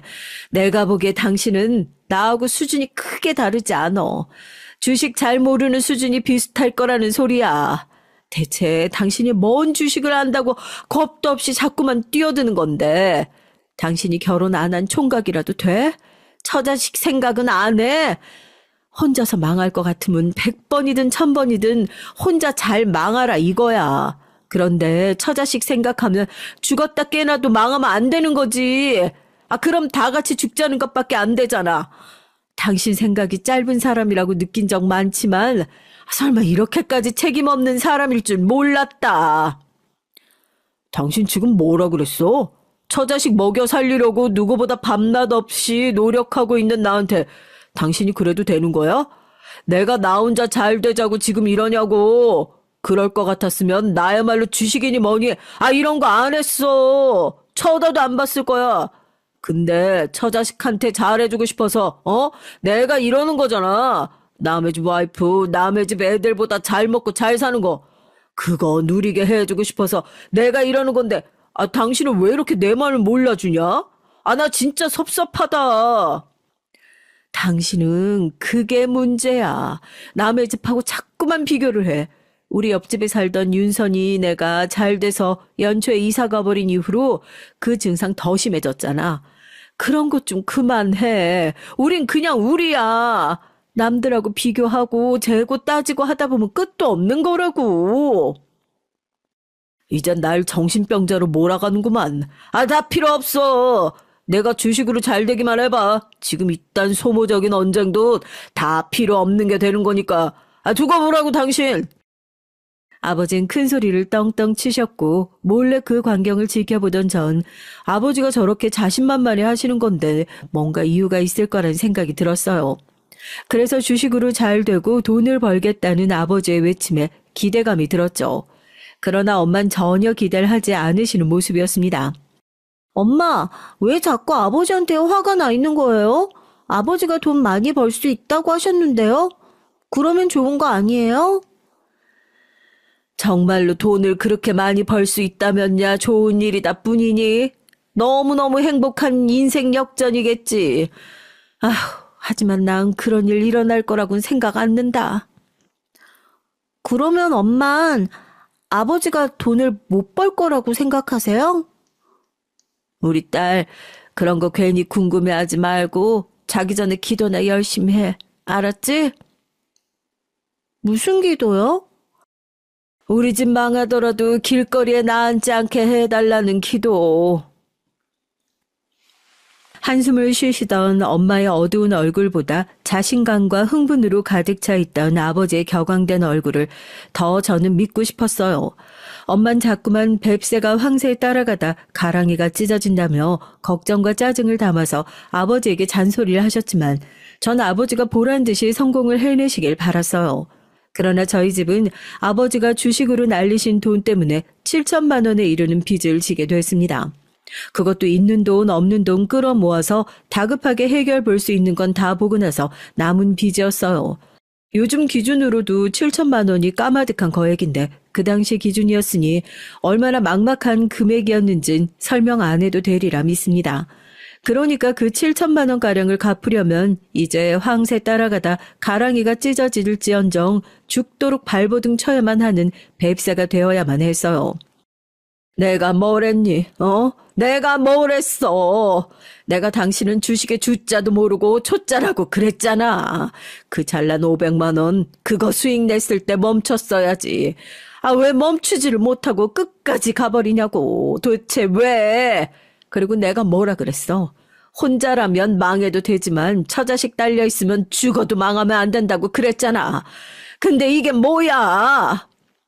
아, 누가 이렇게 되고 싶어서 이렇게 됐냐? 아, 나도 잘 되고 싶었어. 성공할 줄 알았다고. 아, 근데 망한 걸 어떡하냐? 내가 당신이 주식하는 거 처음 알았을 때 왜 그렇게 싫어했는 줄 알아? 왜 그렇게 기를 쓰고 반대했을까? 그거 바로 당신 허영심 때문이야. 우리보다 못 사는 사람들은 그 눈에 보이지도 않고 그저 우리보다 잘 사는 사람들만 그 눈에 담으면서 자꾸 그렇게 되고 싶어 했으니까. 닿지도 못할 이상한 꿈만 꾸면서 허상 속에 사는 사람이었으니까. 내가 그런 당신 잘 알았기 때문에 결국엔 일 그르칠 거라는 걸 예감했고 그래서 미친 듯이 주식하는 걸 말리고 싫어했던 거야. 근데 지금도 한번 어디 봐봐.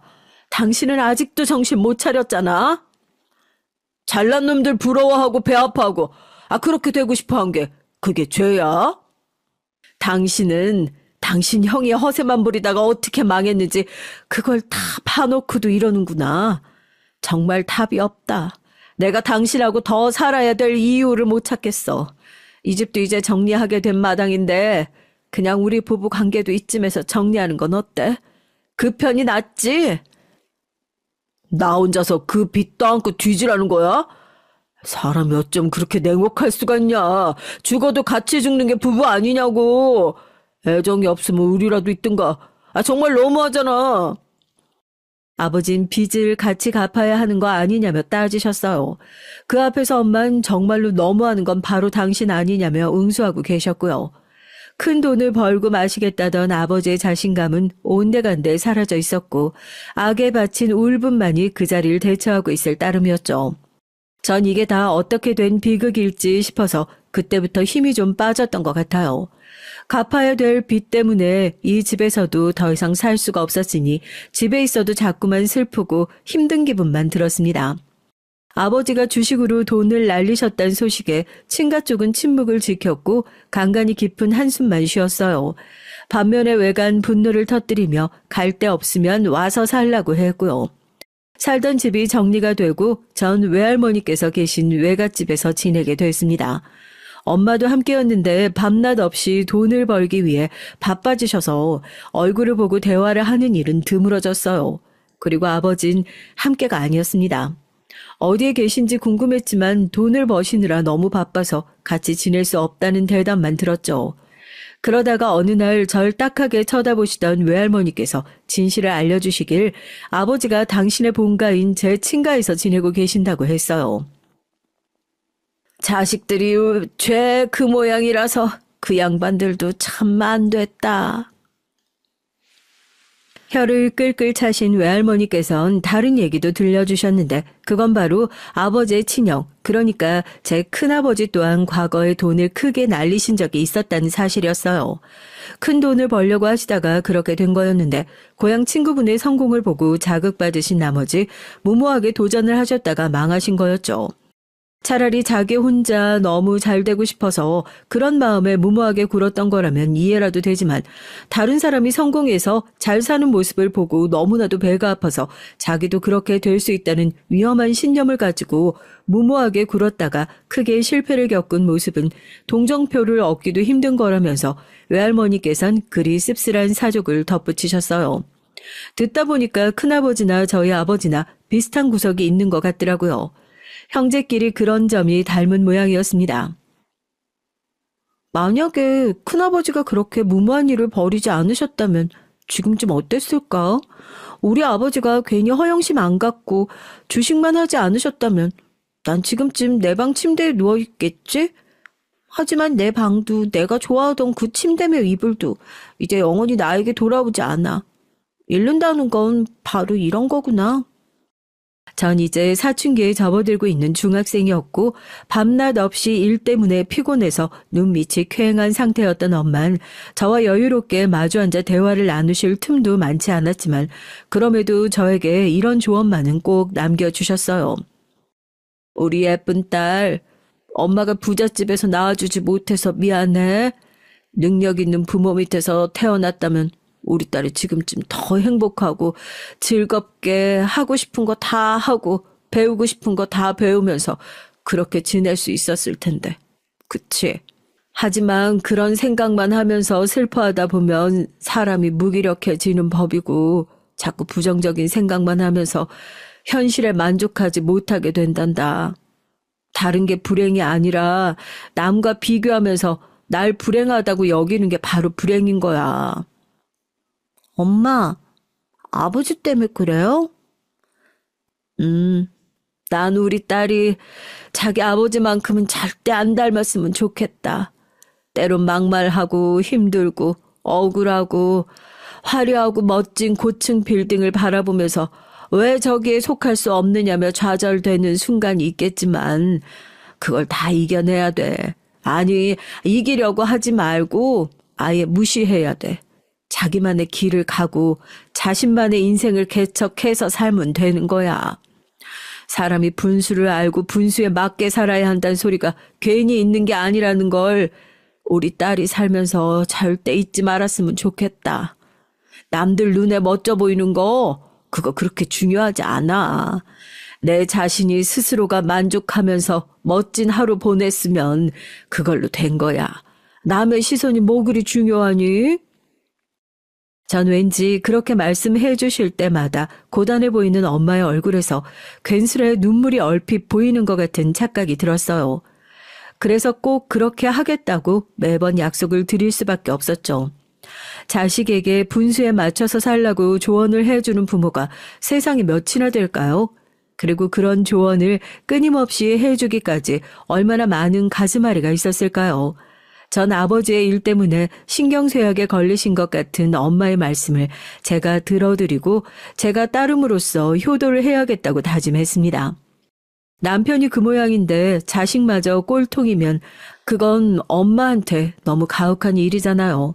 그래서 중학생이었던 전 인생의 표지판에 큰 글자로 담백하게 살자 이렇게 새겨놨습니다. 전 학창시절을 보내는 동안에도 괜한 것에 돈 한 푼 쓰지 않았죠. 집에 돈이 있어야 용돈도 뜯어내는데 돈이 없으니 자동으로 근검절약을 할 수 있었던 게 비결이라면 비결입니다. 교복이 뜯어져도 수선집에 맡기는 게 아니라 외할머니의 솜씨에 기대고 지우개가 새끼 손톱만 해질 때까지 쓰고 표지가 질린다는 황당한 이유로 아직 쓸 종이가 많이 남은 필기장을 친구들이 버리려는 걸 받아서 쓰기도 하고 제가 그렇게 학교 다녔네요. 전 친구들 사이에서 별명이 구질이었어요. 구질구질하게 아끼며 산다고요. 처음엔 그 별명이 놀림과 조롱만 가득했지만 시간이 지나면서 저만의 개성이 되고 말았습니다. 제가 당당하고 태연하게 구니까 어느새 친구들도 알뜰살뜰하게 사는 저의 모습을 독특한 개성으로만 생각하기 시작했던 거죠. 그래서 나중엔 구질이라는 별명이 애정과 장난기만 가득한 별명이 되고 말았죠. 전 취업률이 높고 학비가 저렴한 전문대에 진학을 했습니다. 자식이 대학생이 됐는데도 돈 한 푼 크게 내놓지 못하는 게 무슨 애비라고 할 수 있겠냐면서 외가에선 아버지의 욕을 그때 엄청 많이 했어요. 전문대의 재학 기간은 아주 짧았는데 제가 대학생일 때 접했던 큰 소식 두 가지가 있어요. 그건 아버지의 주식 날림 사건 때문에 생겼던 빚을 다 갚았다는 것이었고요. 또한 아버지가 폐암 말기 환자라는 사실이었습니다. 이 미련한 인간아, 그러길래 담배는 왜 그 지경으로 피워댔던 거야? 엄마가 목 놓아 우시는 모습을 보면서 전 눈에서 눈물이 났고 머릿속은 많은 생각으로 복잡해졌죠. 그날까지 부모님은 이혼을 하지 않으신 상태였습니다.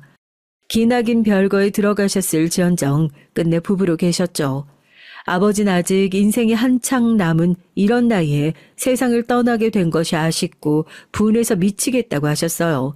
이 세상이 저주스럽다고 하셨죠. 그러면서도 엄마와 저에게 많이 미안하고 많이 사랑한다고 하셨습니다. 지나고 나니까 별것도 아니었는데 죽음 목전에 두고 보니까 정말이지 아무것도 아닌 것들이었는데 그것들 때문에 내가 정신이 사로잡혀 살았다는 게 많이 어리석었구나. 병원의 천장을 바라보며 중얼거리던 아버지의 눈빛이 공허했어요. 스스로의 힘으론 이제 호흡 하나도 해내실 수 없는 아버지의 모습을 보면서 가슴이 찢어지는 것만 같았죠. 아버진 돌아가셨고 당신의 형이 잠드신 곳과 같은 곳에서 영원한 안식을 취하게 되셨습니다. 큰아버진 제가 고등학생이던 때에 돌아가셨는데 어른들이 하는 소리를 듣기로는 술병이 나서 그리 되셨다고 했어요. 돌아가시기 전날까지도 노름 한 방으로 성공만 해내면 그 돈으로 집부터 살 거라고 소리를 크게 떠드셨다고 해요. 아버지가 돌아가신 이후 전 엄마가 걱정이 됐습니다. 정확히는 엄마의 건강 상태가 염려가 됐죠. 너무 오래 고생을 하고 무리를 하셨으니까요. 그건 외갓집 사람들도 마찬가지였는지 하나같이 엄마를 향해 제발 이제 일 좀 그만하라고 목소리를 모았습니다. 아직 젊으신 나이에도 아버지가 그렇게 떠나시는 걸 보니까 너무 무서웠거든요. 엄마까지 떠나시면 전 큰일이었습니다. 그래서 이제 빚도 다 갚았으니 엄마에게 쉬실 걸 저도 강력히 말씀드렸어요. 엄만 일을 2개나 다니고 계셨었는데 그래서 그때 다 그만두셨고요. 하지만 몇 달 지나자 아무도 몰라 아르바이트 한 개를 시작하셨더랍니다. 집 근처이기도 하고 시설 좋은 대형 슈퍼에 가서 가끔 시식 코너를 진행하는 일이었기 때문에 그냥 하시도록 뒀어요. 저도 아르바이트 300영이었거든요. 열심히 하루하루 돈을 버는 재미에 빠져서 그렇게 지내고 있다가 아르바이트를 하던 곳에서 남편을 만났습니다. 매장에서 종종 보는 단골 손님이 남편이었는데 어느 날 저에게 음료수 하나하고 초콜릿 하나를 같이 주는 거예요. 다른 의미는 없고요. 볼 때마다 정말 열심히 하고 계시길래 정식 직장도 아니건만 아르바이트 일을 이렇게나 열심히 하시는 모습 보고 저도 더 열심히 해야겠다 싶어서 요새 회사에서 농땡이 안 피우고 있습니다. 수줍은 얼굴로 횡설수설 하더라고요. 남편은 그 매장 근처에 있는 회사를 다니고 있었거든요. 제가 감사히 잘 먹겠다고 하면서 이렇게 말을 해줬죠. 저도 직장에서 더 열심히 해요. 직장이라뇨? 직장은 따로 있고 퇴근하면 여기로 아르바이트 하러 오는 거예요. 네? 설마 그렇다면... 네, 제가 바로 투잡 뛰는 사람이랍니다. 자랑할 기회가 흔치 않으니까 신이 나서 말을 했더니 남편이 그때 충격받은 얼굴이 돼서 터덜터덜 돌아섰어요. 남편이 그 후론 전보다 더 자주 왔고 절 치근하게 바라보며 말도 자꾸 걸어왔죠. 그러다가 정신을 차리고 보니까 저희가 사귀고 있더라고요. 저 같은 여잔 처음 보고 다시는 인생에서 또 볼 것 같지 않다는 말로 남편이 저에게 청혼을 했을 때 뭐 저런 말로 청혼을 다 하나 싶었지만 낭만이 밥 먹여주는 건 아니니까요. 기쁜 마음으로 솔직하게 그 청혼을 받아들였습니다. 우리 딸이 제발 이상한 놈만 안 만나길 바랬는데 멀쩡한 집안에 멀쩡한 남자 만나서 결혼할 줄이야. 이제 난 소원 더 없다. 엄마는 감격에 차서 눈물을 흘리셨어요. 외가 식구들도 전부 잘 됐다고 이게 바로 경사라고 하면서 신이 났고요. 제가 돈 없는 놈에게 잘못 코가 꿰어서 고생만 하고 살까봐 그간 다들 걱정이었다고 하면서요. 다들 날 어떻게 봤길래 그런 생각들을 한 걸까요? 엄마, 내가 그렇게나 믿음직스럽지 못한 이미지였어요? 나 갑자기 서운해지려고 하네? 그게 아니라 남자 보는 눈이 없을까 봐서 다들 그런 걱정이 된 거지. 우리 딸이 자기 엄마 닮아서 결혼 잘못할까 봐. 엄마가 멋쩍게 말씀하시자 저도 숙연해져서 딴청을 부리게 됐어요. 능력도 책임감도 부족한 아버지셨지만 그래도 저에겐 하나뿐인 아버지셨고 왠지 저 너머 하늘에서 제가 결혼해서 잘 살길 지켜봐 주실 것만 같았거든요. 그런 생각이 강하게 들더라고요. 시댁이 사남매인데 남편이 셋째입니다. 장남과 차남이신 아주버님들은 이미 결혼을 하신 뒤였고요. 시누이가 막내인데 되게 새침한 성격에다가 예민한 기질을 지니고 있었는데 머리가 너무 좋아서 그런 건가 싶은 생각이 드는 명문대생이었어요. 참고로 우리나라 대학 말고 외국 대학에 다니고 있었고요. 막내딸이라서 그런지 어렸을 적에 예쁨만 받고 자랐다네요. 자라면서 크게 혼나본 적도 없다는 신우인, 좋게 보면 도도하고 나쁘게 보면 사회성 부족한 느낌이었습니다. 하지만 나이도 혼자 어린데다가 해외에서 공부를 하고 있는 신우이와 제가 마주치면 얼마나 마주칠 일이 있었겠나요? 신우인 전혀 문제가 아니었어요. 그렇다면 역시나 시어머니가 문제였냐고요? 니들끼리만 좋으면 됐지. 싸우지 말고 사이좋게 잘 살아라. 결혼을 흔쾌히 허락해 주셨던 시어머니께선 저에게 큰 관심도 없어 보이셨고 적당히 호의적이셨어요. 제 친정에 사는 형편이 어떻든지 간에 크게 신경도 안 쓰셨네요. 이미 앞서 두 아들을 결혼 잘 시켜 놓으셨기 때문에 세 번째는 별로 많은 생각이 안 드셨던 걸 수도 있겠어요. 그러니 시어머니 역시도 저 때문엔 문제가 아니었답니다. 그러면 대체 문제가 있기나 했냐고요? 네, 있었죠. 아주버님들의 부인들 말입니다. 제 형님들은 서로 나이가 1살 차이밖에 안 나는 또래이기도 했고 결혼도 비슷한 시기에 하셔서 많이 친하셨어요. 그리고 무엇보다 큰형님이 기가 센 성격인데 작은형님은 맞장구 치면서 딸랑거리는 걸 잘하셨거든요. 정말 잘 맞는 쿵짝 조합이었습니다. 이렇게만 설명하니까 제가 두 분을 많이 비꼬는 느낌인데요. 제가 형님들 사이에서 겪은 일화들을 이제부터 소개해드리겠습니다. 전 솔직히 생각을 깊고 심각하게 하는 사람이 아니고요. 되도록 긍정적이고 가벼운 생각만 하려고 하는 사람인데다가 좋은 게 좋은 거라고 여기는 편이에요. 이런 제가 당연히 형님들이 어떤 분이든 간에 무조건 잘 지내볼 생각밖에 없었죠.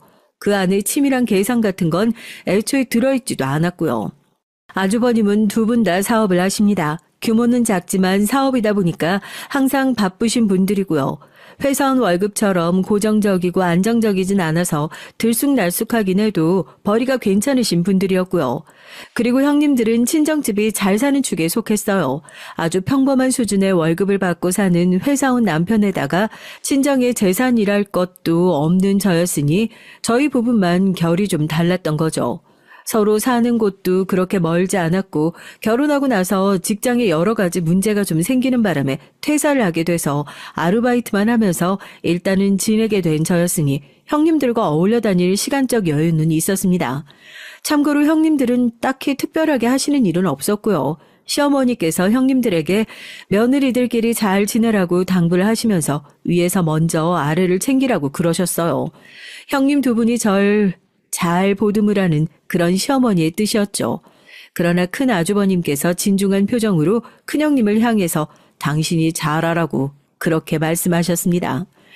큰형님은 똥 씹은 표정을 숨기느라 애를 쓰시는 듯 했고요. 전 별 생각 없었고 그냥 결혼해서 다 같이 시댁에 모여있는 것만으로도 아직은 신기할 따름인 새댁이었습니다. 그리고 나서 며칠 안 지났을 때 형님들이 저한테 차 한잔하자고 그러셨어요. 내일 오전이요? 저 혹시 오후는 안 될까요? 오후도 괜찮기는 한데 왜? 오전엔 일정 있나 봐? 네, 저 아르바이트 가야 돼서요. 직장 그만둔 지 얼마 안 됐잖아. 동서 바로 지난주까지 직장 다니다가 거기에서 문제 생겨서 그만둔 거 아니야? 그게 얼마나 됐다고 벌써 아르바이트를 구했어? 모르셨구나. 그건 그거고요. 이거 아르바이트는 원래도 하고 있었어요. 직장 따로, 아르바이트 따로? 네, 아르바이트는 원래 주 3일만 하고 있었는데 직장 그만두게 되면서 하루 더 늘려서 주 4일 하기로 했어요. 원래 같았으면 내일 오전에 시간이 나는 건데 근무 하루 늘어난 요일이 마침 내일이라서 딱 아쉽게 됐네요. 그럼 내일 오후에 뵈면 되는 거죠? 그렇게 하자. 큰형님의 목소리가 상당히 떨떠름하게 들리는 느낌이었는데 당일이 돼서 약속 장소에 나가보니 표정은 더 떨떠름하시더라고요. 큰형님의 오른팔이자 전속 딸랑이인 작은 형님도 이미 동화가 완료됐는지 함께 떨떠름한 눈빛으로 절 훑어보셨고요. 저기 동서, 그 티셔츠 너무 유행이 지난 거 아니야? 요새 누가 그런 프린트 있는 티셔츠를 입어? 3년 전까지나 입었지. 저 이 티셔츠 산지 딱 3년 됐는데 신기하네요. 기가 막히게 아시네요. 뭐? 그러면 3년이나 그 옷을 입었단 소리야? 유행 다 지나간 끝물에 산 것도 모자라서 그걸 여태 입었어? 네, 전 이게 편하고 좋더라고요. 청바지든 까만 바지든 코디하기도 쉽고요. 난 유행 지난 건 못 입겠더라. 그래서 난 2월 상품 내려오는 아울렛 같은 데선 옷을 아예 안 사잖아. 형님도 그러시죠? 작은 형님이 떨떠름한 눈빛으로 절 훑어보시며 핀잔을 내뱉으시다가 돌연 부드러운 목소리로 큰형님을 향해 물으시더군요. 그러자 큰형님이 갑자기 거만한 자세로 다리를 꼬시면서 양팔은 의자 팔걸이에 턱 놓으시더니 고개를 끄덕이셨습니다. 다른 대답 없이 고개만 끄덕이신 것에서 똥폼을 무척 잡으시는 걸로 보였죠. 하지만 작은 형님은 왠지 모르게 뿌듯한 얼굴이 되어 계셨고 저에게 마실 메뉴를 얼른 고르라고 하셨어요. 가격을 확인한 저의 눈이 튀어나갈 뻔했죠. 5,000원. 한 잔에 5,000원. 1시간을 일해야 벌 수 있는 돈인데 꼴랑 이거 한 잔 마시기 위해서 5,000원을요? 저도 모르게 놀라서 중얼거리고 말았습니다. 하지만 저도 최소한의 눈치가 있는 사람인데 당연히 주문을 안 할 생각은 없었고요. 그냥 생각보다 가격대가 높아서 좀 놀랐을 뿐이죠. 그런데 제가 중얼거린 걸 들으셨는지 형님들이 당황한 기색들을 하고 계셨고요. 그러더니 서로 시선 교환을 하시면서 웃음을 꾹 참는 것 같은 표정을 지으셨습니다. 전 민망해서 애써 그 모습을 못 본 척 했고요. 아직 서로의 이모저모를 잘 몰랐을 때였으니까 대화 주제가 거의 그런 쪽으로 흘러갔죠. 제가 새로운 입장이었으니 거의 제 소개가 주가 됐는데요. 저희 엄마가 월세집에 사신다는 걸 아시고 큰형님이 하마터면 커피를 뿜으실 뻔했어요. 뭐 월세? 아니 연세도 있으신데 웬 월세? 저희 엄마 그렇게 안 늙으셨는데 원래는 외할머니 댁에서 살다가 나오게 된 거라 월세로 구하게 됐던 거예요. 발품판 보람 넘치게 너무 괜찮은 집을 저렴하게 잘 구해서 5년째 잘 살고 계시고요. 아무리 그래도 월세는 집 컨디션이 좀 떨어질 수밖에 없지 않나? 그리고 좀 괜찮다 싶으면 보증금이며 월세가 다달이 부담되는 금액일 텐데. 집주인분이 너무 좋으신 분이라서 한 번도 월세 안 올려 받으셨어요. 생각할수록 너무 뿌듯한 사실이었기에 자랑이라도 하듯 눈빛을 반짝 빛내면서 말씀드렸는데 그러자 형님들이 마치 별종을 바라보듯 희한한 눈초리로 절 동시에 쏘아보셨습니다. 전 왠지 주눅이 들어서 제가 뭔가 크게 잘못이라도 했나 싶었고요. 집에 오고 나서도 제가 실수를 한 것 같아서 이제 형님들이 절 안 불러주시고 왕따시키면 어쩌나 하는 생각에 한숨이 나왔습니다. 그러나 제 고민이 착각이었다는 듯 바로 얼마 뒤에 형님들이 저를 또 불러주셨는데 혹시 마트에 장을 보러 함께 가지 않겠냐는 것이었어요. 우리 집 다용도실 간식 선반이 다 비어가지 뭐야. 그래서 이번에 장 좀 크게 받으려고. 동서 혹시 코스트코 가봤어? 네? 코스트코요? 아니요, 안 가봤어요. 궁금했는데 거긴 회원권 있어야 입장 가능하고 물건도 살 수 있다면서요? 맞아. 안 가봤으면 당연히 회원권도 없겠네. 그럼 이번에 같이 갈래? 껴줄게. 정말요?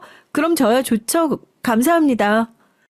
그냥 대형마트가 아니라 외국계 마트를 가지고 큰형님이 얘기를 꺼내신 순간 제가 너무 설렜어요. 어딘진 들어서 알고 있는데 한 번도 못 가본 곳이었으니까요. 작은 형님도 거기 회원권 있으시더라고요. 저만 없었고 저만 초랭이었죠. 직접 가봤더니 주차장에서부터 얼마나 차가 막히던지. 평일 이 시간에도 이렇게 사람이 많아요?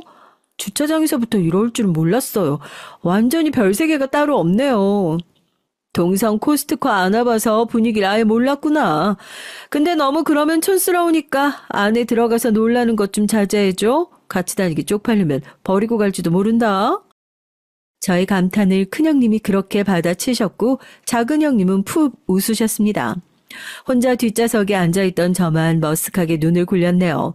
주차를 하고 나서도 두 분만 앞장서서 매장 안으로 진입을 하셨고 가타부타 말도 없이 이동을 하시는 바람에 전 당황하면서 두 분을 따라다니기 바빴어요.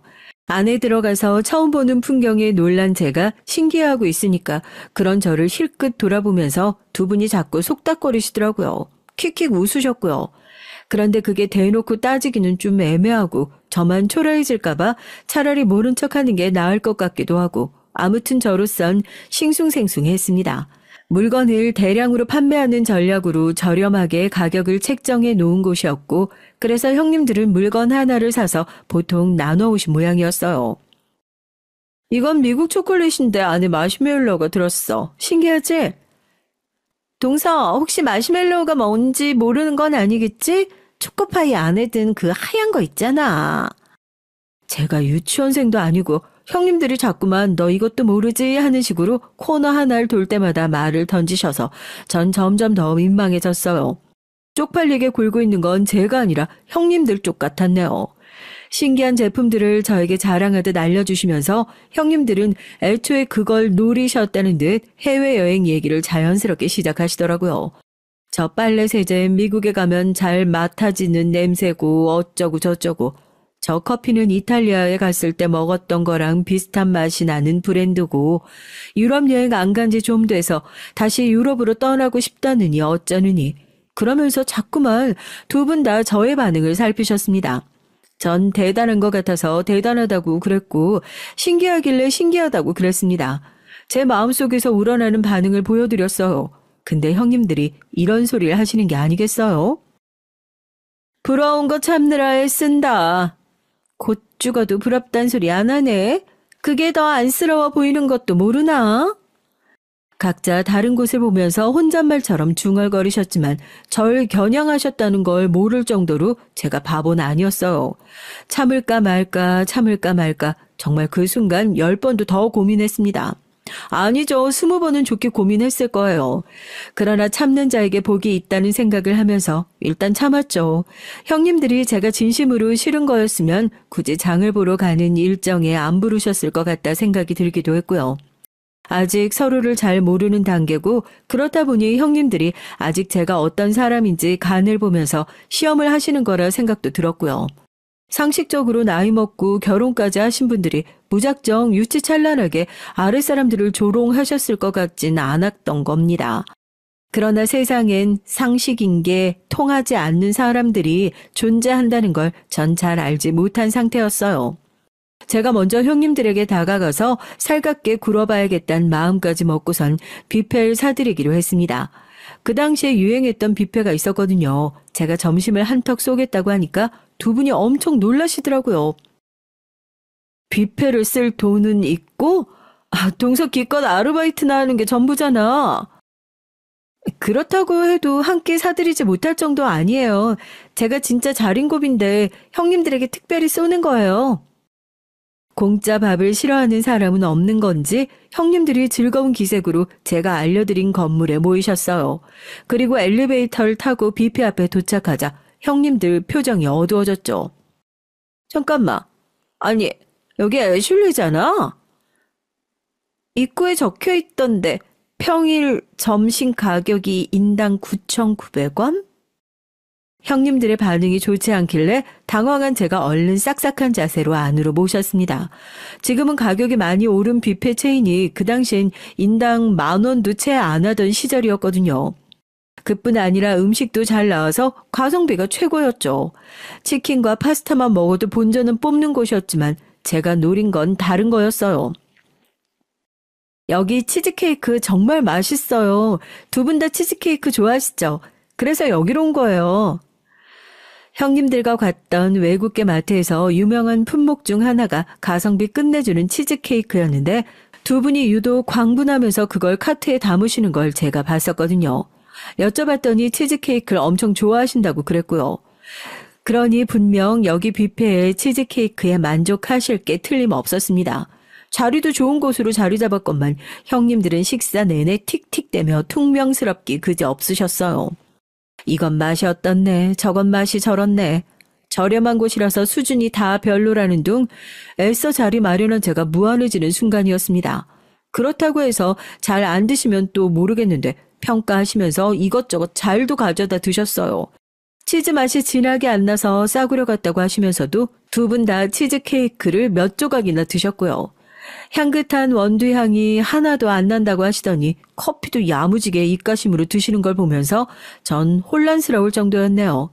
겉으로만 그러시는 거고 입맛에 잘 맞으셨던 것 같아서 뷔페를 나오고 난 뒤에도 두 분이 자꾸 불만을 투덜거리시길래 실컷 다 잘 드셔놓고 왜 그러시냐고 여쭙고 말았죠. 어머, 동서, 사람 수준 따라서 입맛도 수준이 나누는 법인데 지금 고작 9,900원짜리 뷔페를 내가 만족하면서 먹었다고 진심으로 그렇게 생각하는 건 아니겠지? 내 수준이 동선 고작 그걸로 보이는 거야?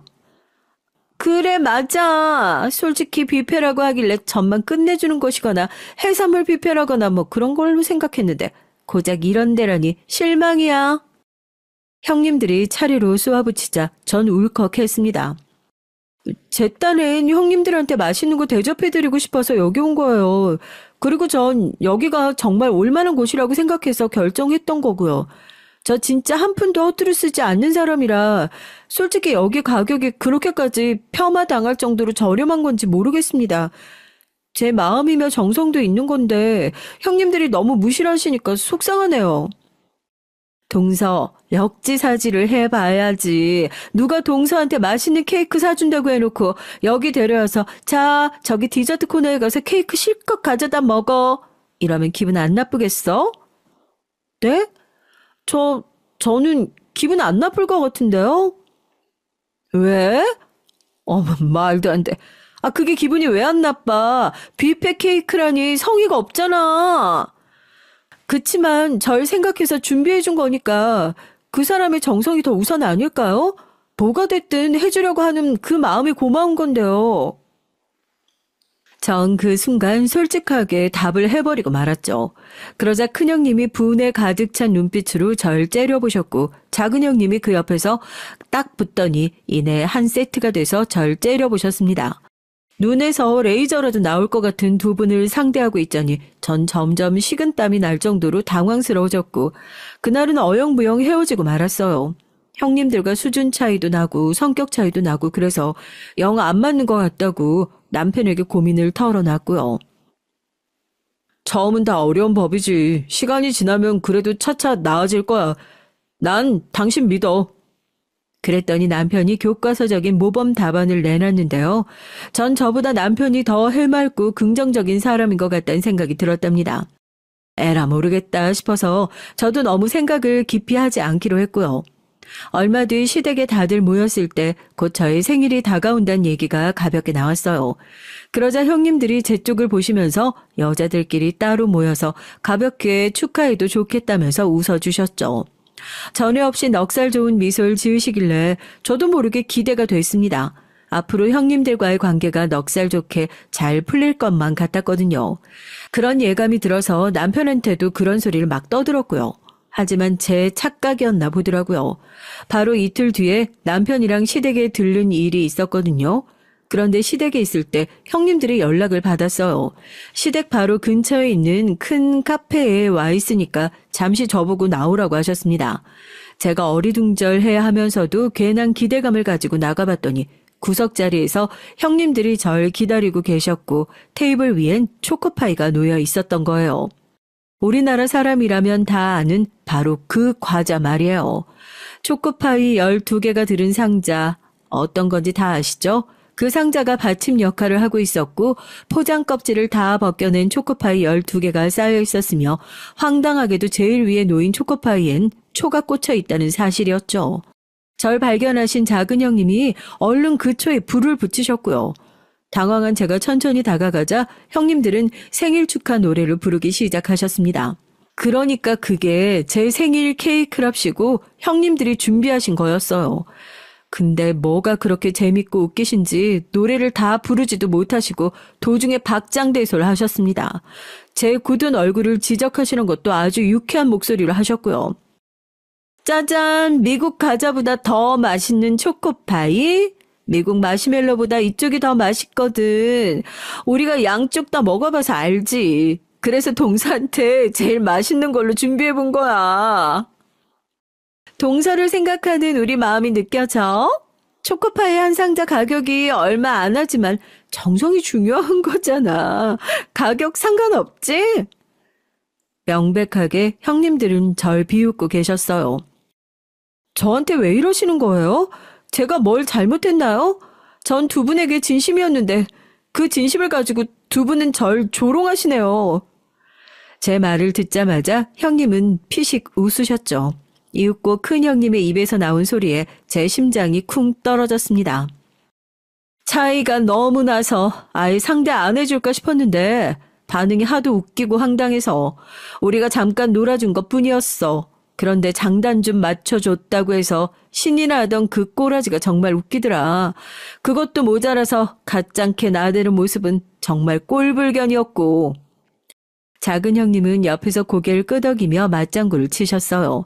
단 한순간도 절 진심으로 대하신 적 없었던 두 분이었습니다. 전 그런 줄도 모르고 혼자 이런저런 고민을 해왔다니 망연자실한 절 조롱하며 두 분은 초코파이 위에 촌농이 다 떨어져서 어떡하냐며 낄낄대셨죠. 바로 그때 놀랍게도 남편이 곁으로 다가왔습니다. 시댁에서 나설 때 형님들이 불러서 얼른 잠깐 다녀오겠다면서 제가 그랬거든요. 남편이 절 뒤따라왔던 모양이었어요. 초코파이 위에 초가 꽂힌 걸 보고서 장난 이벤트인 줄 알았는데 그게 아니라 작정하고 이러셨다고요? 형수님들 지금 뭐 하시는 겁니까? 남편이 무섭게 목소리를 내리깔았고 작은 형님이 주춤하면서 큰 형님 뒤로 슬그머니 빠졌어요. 대장은 큰 형님이라 이거죠. 우리 동서가 너무 경우 없이 굴길래 그게 얼마나 경우 없는 짓인지 알려주려고 이런 거예요. 뭐 잘했다는 건 아니지만 먼저 공격이 들어왔으니까 대응한 것뿐이라는 걸 알아주셨으면 좋겠네요. 공격이요? 무슨 공격 말입니까? 정말 어이가 없네요. 형수님들 여태까지 그 온갖 유세 다 떠시는 동안에 이 사람한테 돈이라도 잘 써주셨나요? 형수님들한테 이 사람이 뭘 받아본 것 하나 없다던데요. 코스트코인지 거기 가서도 본인들 것만 사셨잖아요. 그래놓고 뭘 그렇게 당당하십니까? 안 부끄러우세요? 당장 사과하세요. 먼저 공격한 쪽에서 사과하면 이쪽도 사과할게요. 그렇게 나오시겠다. 그러면 제가 공격이 뭔지 제대로 보여드리겠습니다. 형수님들 남의 시선 엄청 의식하시죠? 그래서 이 사람의 사고방식이나 드러나는 행동 같은 게 본인들 기준에서 창피하다 여겨져서 일부러 이 사람 배척하고 망신 주신 거죠? 그런데 형수님들 이런 유치한 짓거리 하시기 전에 본인들 옆에 있는 남자들부터 의식을 하셨어야 했던 거 아닐까요? 네? 갑자기 그게 뭔 말이에요? 잘 들으세요. 형님들한테 여자가 있습니다. 몇 명인지도 전 모르고요. 사업 핑계로 갑자기 약속 잡으셨다거나 업무상 만나야 하는 사람이 있다거나 이런 소리 형들이 자주 하죠. 다 여자 만나서 그러는 거예요. 표정들이 마치 귀신이라도 본 것처럼 변하시는데 아직 놀라시기 이릅니다.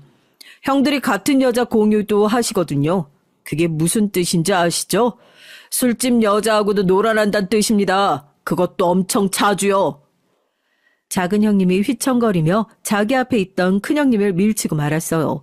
그리고 큰형님은 테이블 위에 올려진 초코파이 케이크에 얼굴을 세게 박으셨습니다.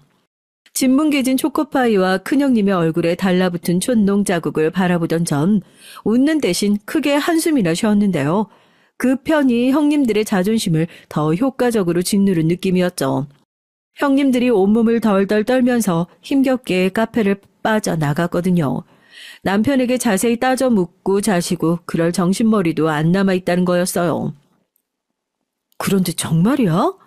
아주버님들이 진짜 문란하게 바람 나셨어? 나도 정확히 몰라. 하지만 무조건 사실이긴 해.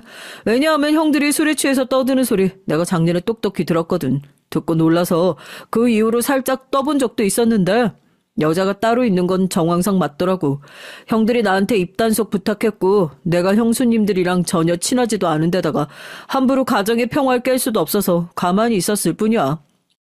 남편이 태연하게 대답하는 것에 전 어처구니가 없었는데 어쨌든 저를 위해 눈 뒤집어져서 나서준 게 고맙긴 하더라고요. 아주버님들은 당연히 난리가 났죠. 야, 네가 우릴 배신해? 무슨 배신? 난 그쪽에서 먼저 공격하길래 받아쳐준 것뿐인데? 세상 천지에 자기 아내가 모욕당하는 걸 보고 가만히 있는 남자도 있어? 일단 난 아니야. 난 못 참아. 남의 시선 더럽게 의식하고 뽐내는 걸 좋아하고 있어 보이는 척하는 걸 목숨처럼 여기는 형님들인데 자기 남편들이 더럽게 바람난 상태였다니 등잔 밑이 어두웠단 생각으로 둘 다 충격을 크게 받았습니다.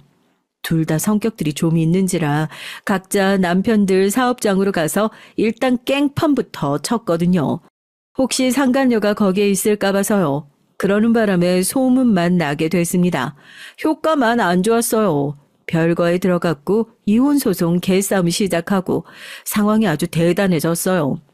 어쨌거나 아주버님들과 남편은 한 형제였으니 그래도 어떻게든 잘 지내볼 수밖에 없는 한 가족이었거든요.